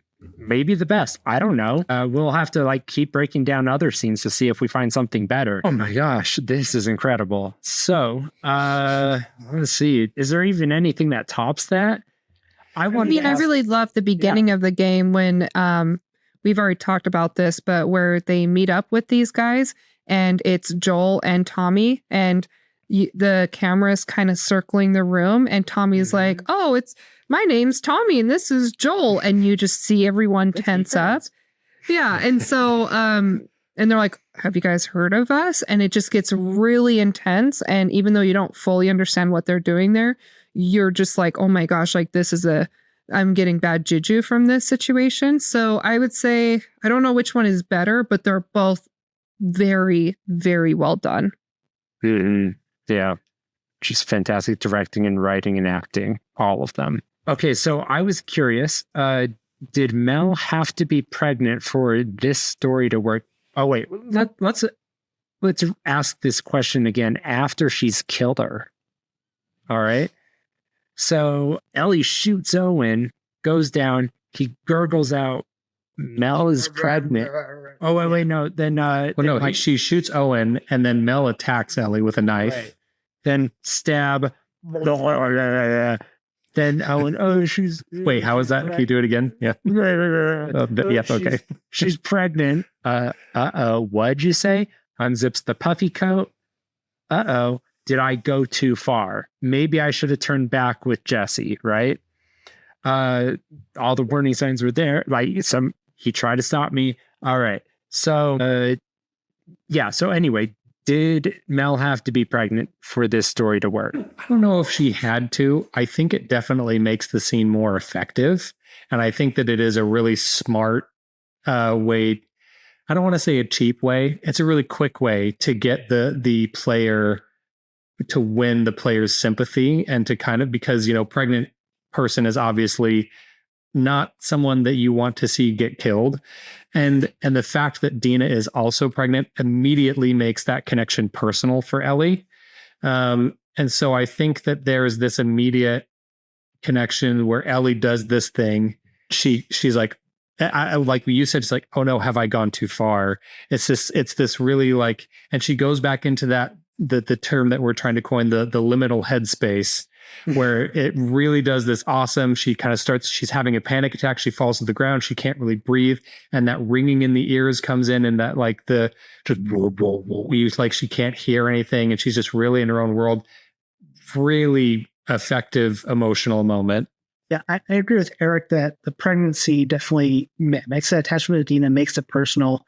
But I also think there's this side of Ellie has been going after people that she deems deserves to die because they killed Joel. She, in her mind, has taken maybe an innocent life or a potential for an innocent life. And I think that's where the humanity of Ellie comes out, is this person doesn't deserve to die, and I killed them unknowingly. I made a huge mistake. So I think for that angle, she does have to be pregnant. I think there could be a world where her killing these two people, probably not the same reaction, but I think could get to the same conclusion. But I think the pregnancy is the catalyst that supercharges her emotions in this moment. So I think adding in the pregnancy helps to kind of gain sympathy in some ways and to make us hate characters in other ways.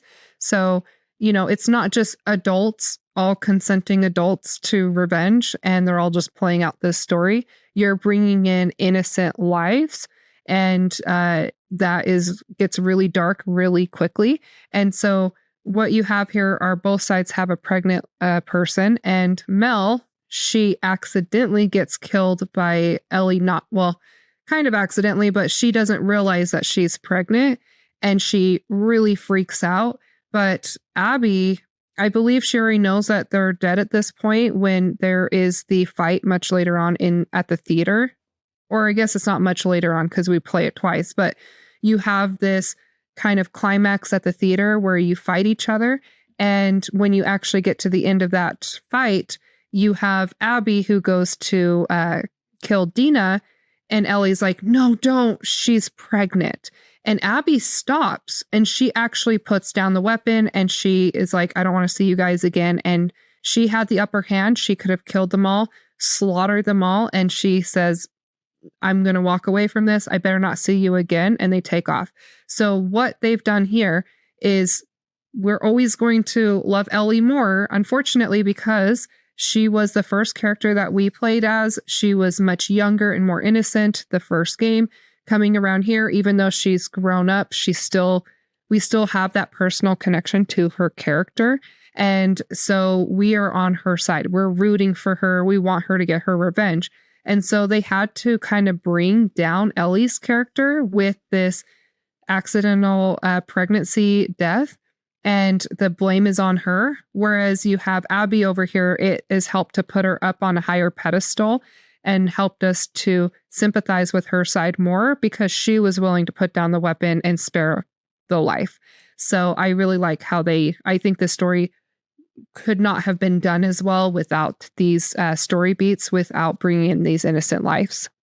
I'm Team Abby after 4 playthroughs. It was an interesting realization for me. I think she has the better half of the game and the better character journey. I'll have to make that assessment once I get to that point again in the game, but I am decidedly not on board with Ellie's revenge quest.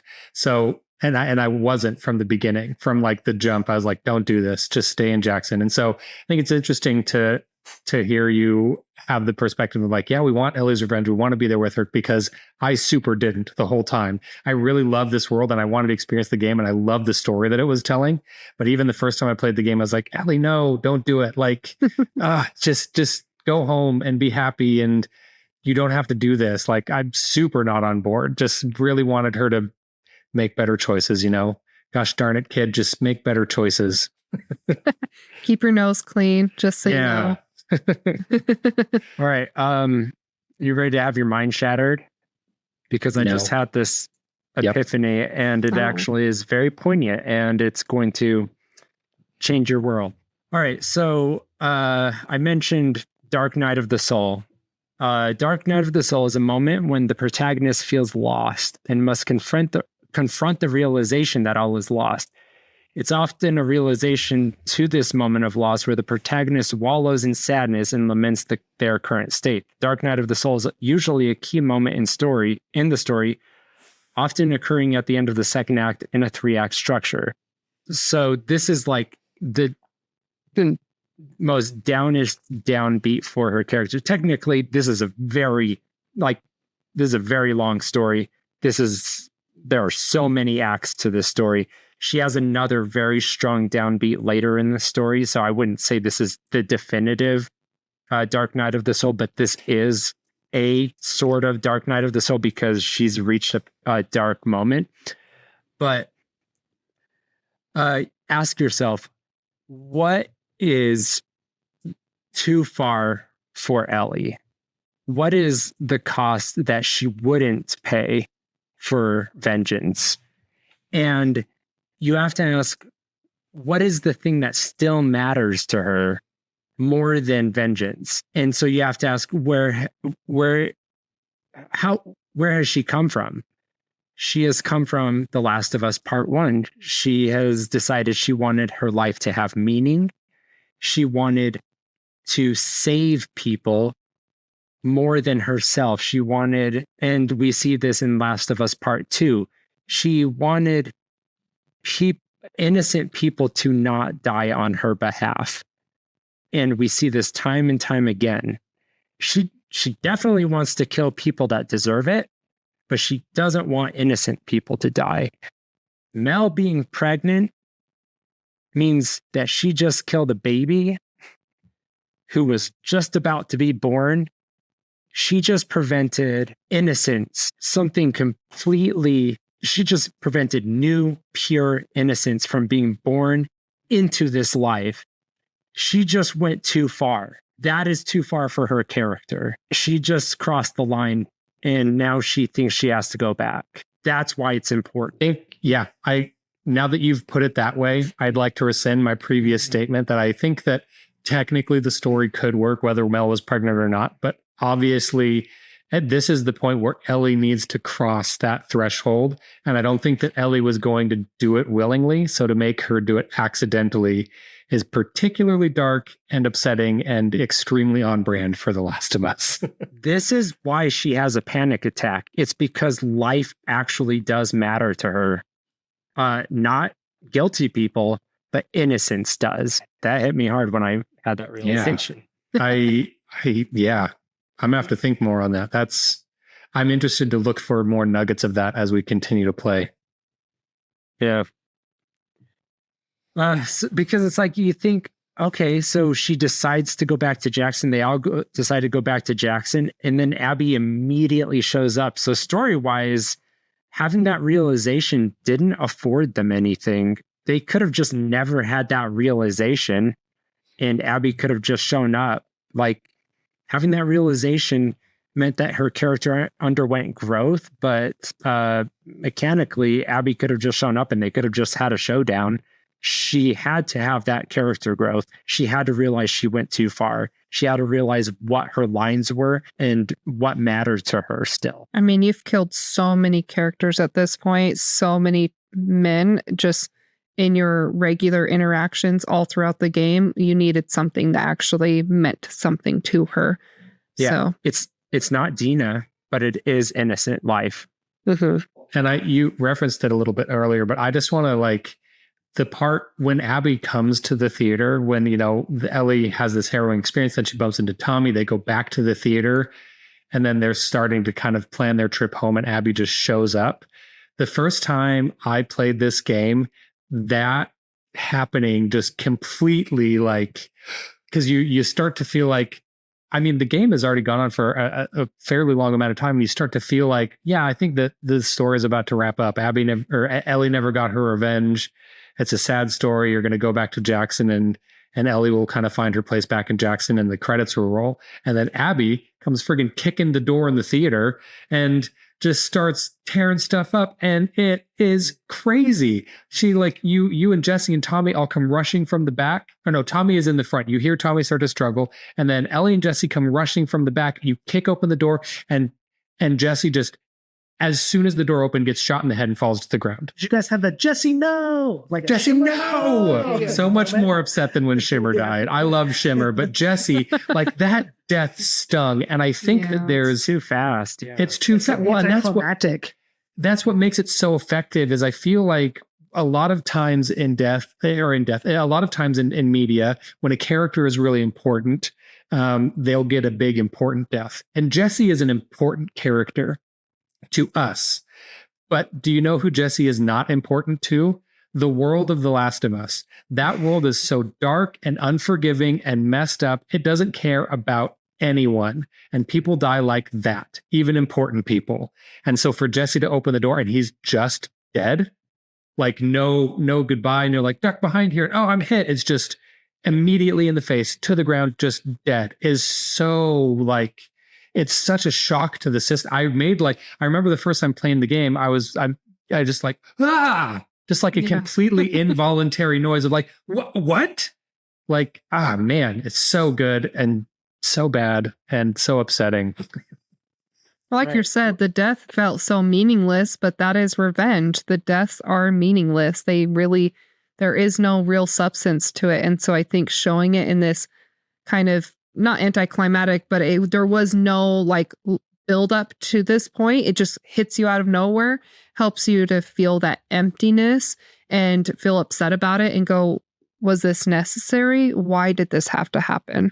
Yeah, she has to pay a cost for continuing past that line before turning back with Dina. Otherwise, that choice would have been meaningless. So, I mean, it was a heavy cost, though. Jesse was, the best of them. So he really was. I love Jesse. It stings every time. It's such, Jesse, poor Jesse. I like every time during this game, like this moment where she throws up her hand, she's like, I know why you did what you did. Every time, the first time I played this game, that she's revealing that she understood what Joel did, she understood his motives. I'm like, well, I don't know why he did what he did. Like, stop teasing me. I want to know. Like, Abby's like, just tell me. I don't know. What do you know? Explain. Explain it to me. That was because, like, dramatic irony when like the audience knows something that the protagonist doesn't know. I have to look this up. What's the opposite of that?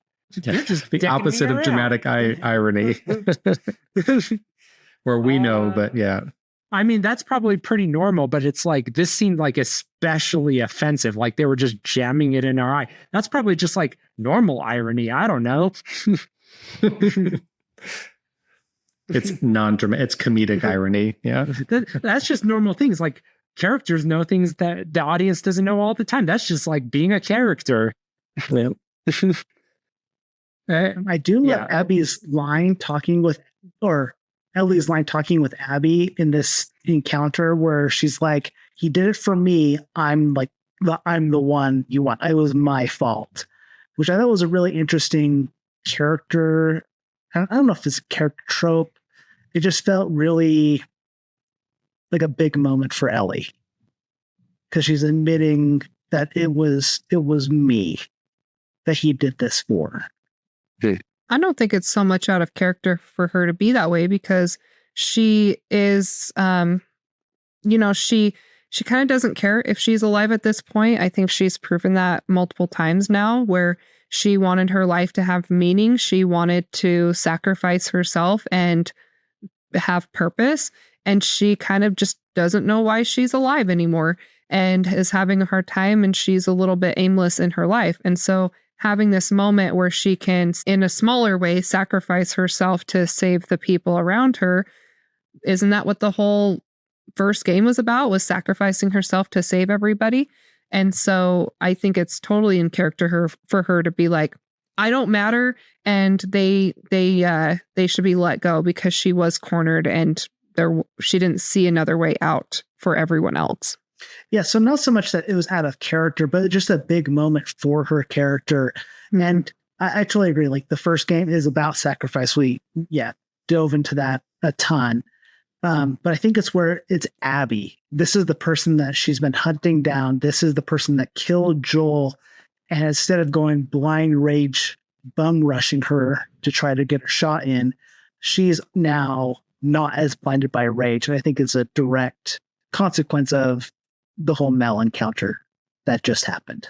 Now, so what does like Ellie revealing that she understood why Abby killed Joel, what does that like, does that recontextualize this entire journey till this moment? Like similar to like, oh, suddenly we found out that she's already been to Salt Lake City. Does that change things? Like we keep finding out that she knew more than she told us up until day 1 to day 2 to day 3. Now we find out, oh, Ellie already knows that there's no cure because of Joel. So that means that Ellie knows that Abby came to kill Joel because Joel came and, I mean, does this say that Ellie knows that he killed the Fireflies? Or does it say that she knows that Ellie was taken away? Like, what does she know happened? And when in the earlier chapter, just before Seattle Day 3, where you get that flashback to St. Mary's Hospital, the phrase that Joel says when he's telling the truth is he says, making a cure would have killed you, and so I stopped them. So he doesn't specifically say that he killed all the people, but it's about as direct as he can be without actually saying it, that I stopped him. And Ellie can infer that there's no other way he could have gotten Ellie out of there without killing a bunch of Fireflies. Okay. So now Ellie knows that Joel killed Fireflies and there's no cure because of Joel. So Abby showed up and killed Joel. So she still doesn't know it was Abby's dad. That's still the missing link to Ellie. Should Ellie have implicitly understood when Abby was killing Joel that Abby allowed Ellie to live at that moment, right? Because like day 1, day 2, they're constantly wondering, why did they let us live? I don't know, but it was a mistake. Or at least she keeps telling Dina that, right? I think actually maybe Ellie knows and she's not telling Dina. She's hiding it from Dina. She already knows. She doesn't want to tell Dina. She doesn't want to tell Dina what Joel did because she's hiding this. She's hiding what Joel did because it was so bad. She knows exactly why they didn't kill them, why they spared her life. Because they were only after Joel. Well, she makes that reference in her journal entry where she says, should I tell Jesse and Dina about what Joel did? No, they wouldn't understand. Do I even understand? And so I think that, yeah, what you're saying is I agree with that Ellie has all of the puzzle pieces except for, that Abby's dad was the doctor. But I think she knows the rest of it, that Abby is seeking justice. And so she knows that that's why she was left alive and not killed, is because they were only after Joel. And she's picked up the pieces, right? That they were former Fireflies that are now wolves.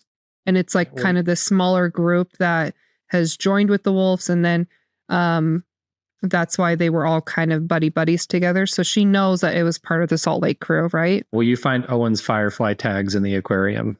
That's right. Okay. Well, and isn't there a conversation with Mel and Owen about Fireflies? Or did I just imagine that? It was a dream. There's no Fireflies left. I don't remember specifically. Yeah, there must have been hints along the way where she was able to piece together that these are the Firefly people from Salt Lake City and they wanted their revenge. And yeah, but she doesn't know that the dad was the doctor. Well, earlier when you're hanging out in right before you get to the flooded city with Jesse, they're talking about it a little bit. And Ellie kind of tells a watered down version of the story to Jesse. He's like, Jesse says, well, why were they coming after Joel? Why didn't they kill any of the other ones? And why did they come after Joel? And Ellie says, well, Joel's telling me he had a run in with some Fireflies back in blah, blah, blah. I don't know if she tells him where, but, and so what kind of run is, I don't know, things turned sour. And so they must be, he got away from them, and that's when he came to Jackson. And so it's at that moment it's clear that both Ellie knows that they were seeking justice, and she confides that part of the story to Jesse, that they were seeking justice from Joel, but she doesn't tell him what Joel did. But you get this interesting interaction where Jesse says, once he understands that like the Fireflies, Abby's group, were on a mission to kill Joel for like a justice kind of a reason. He says, does that change anything for you? And Ellie goes, nope. It's just this really cold, dismissive, like, nope, not even a little. Because I do want to really delineate, and I think we're going to keep coming back to this in later episodes, the difference between justice and revenge, because Abby has a rigid code of justice. She only wanted to go in there for Joel because she wanted to extract an equal measure of her dad dying. And once she was done with that, as Dwight would say, a tit for tit, she was done, and she thought, that's the end of it. If I want this to end here, then I have to make it proportional and then cut it off, keep emotions out of this, and leave. And so she intentionally let them live, and that was justice to her. But Ellie withheld that information from her friends because technically she knows that was justice to Abby, but she wants revenge. She wants to continue this cycle because technically that should have been the end of it, but revenge is going outside of proportional measure and continuing the cycle, or just trying to extract something extra because you're putting emotions into the equation and trying to get something else out of it. So technically, she's going above and beyond what she's owed in this equation, because technically Joel does deserve to die for killing her dad. I mean, he does pull a scalpel. The doctor pulls a scalpel on him, and so you got to shoot that guy. As Shan has pointed out many times, that scalpel was dangerous. If you know what, you if were Abby's dad justified. hadn't pulled the scalpel, maybe things would have been different. But like his death was the only one where it's like, if I were there in person, I would have shot him in the leg, because there was a way to stop him without killing him. And I don't think he would have been the type of person to come looking for Ellie. I don't know. The Fireflies were ideologues and they were extremists. We keep seeing them talk about this. In fact, we even see in this section, we see Ellie and Jesse, they keep talking about like how they were extremists. And wasn't it them talking about this? And Ellie says, oh, don't talk that way. Was it them that have this conversation? I don't remember. I think it's an optional section where you could talk about this. I don't know. Maybe that's in a future section that I played ahead on. They keep harping on them being extremists, and I am all on that. Doesn't like Fireflies. No. I totally get it. They're extreme. I don't know. I respect that Abby was looking for justice. I do think that she understood proportional measure, and Ellie is looking for something more. She understood that Joel deserved what he got, and she wants to go above and beyond. And she's withholding information from her friends because she's trying to use them to get them on her side to get that. And at least Abby's friends understood what was taken from Abby when they are on her side to get Joel's death. Doesn't all her friends also have some sort of kind of beef adjacent with Joel? I mean, Owen was beef a Firefly. adjacent. Yeah. Yeah, like Owen was a Firefly. I thought all of them had some like loose connection to Joel and why they wanted revenge on Joel. Well, yeah, Mel worked with her dad. She was in training with her. Trained. Yeah. Yeah, she was trained by, yeah. And they Shan were is just all the most formerly direct. extremists. So I imagine there's I some remember bonding now. there. it's in Abby's section with Owen in the next section where they talk about being formerly extremists, and Abby doesn't see it that way. She just says they were naive. I don't see it that way. They're just being radicalized. It's not their fault. But when you look at comparison of what the fireflies and the wolves are like compared to the scars, I can see where you're like, it's not that radical. They're literally mutilating themselves over there. So I don't know. You can justify anything if you're on the in group. Exactly. All right. So anything else to say about this section? Have we dissected it too much? And nothing else. Probably.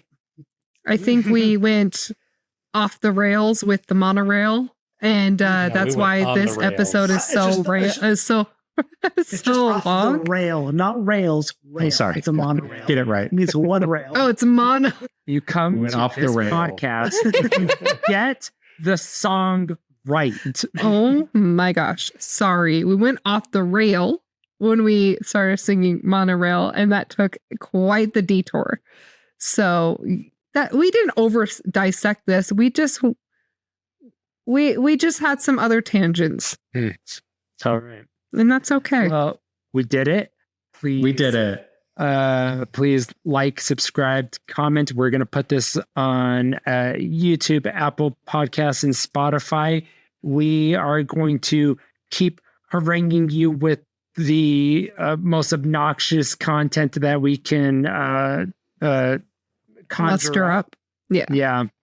We're going Also, we have what Instagram and TikTok now. You can find us there as well. Or not? Yeah, is that right, Emerlie? Mm-hmm. Yep. Yep. Instagram and TikTok.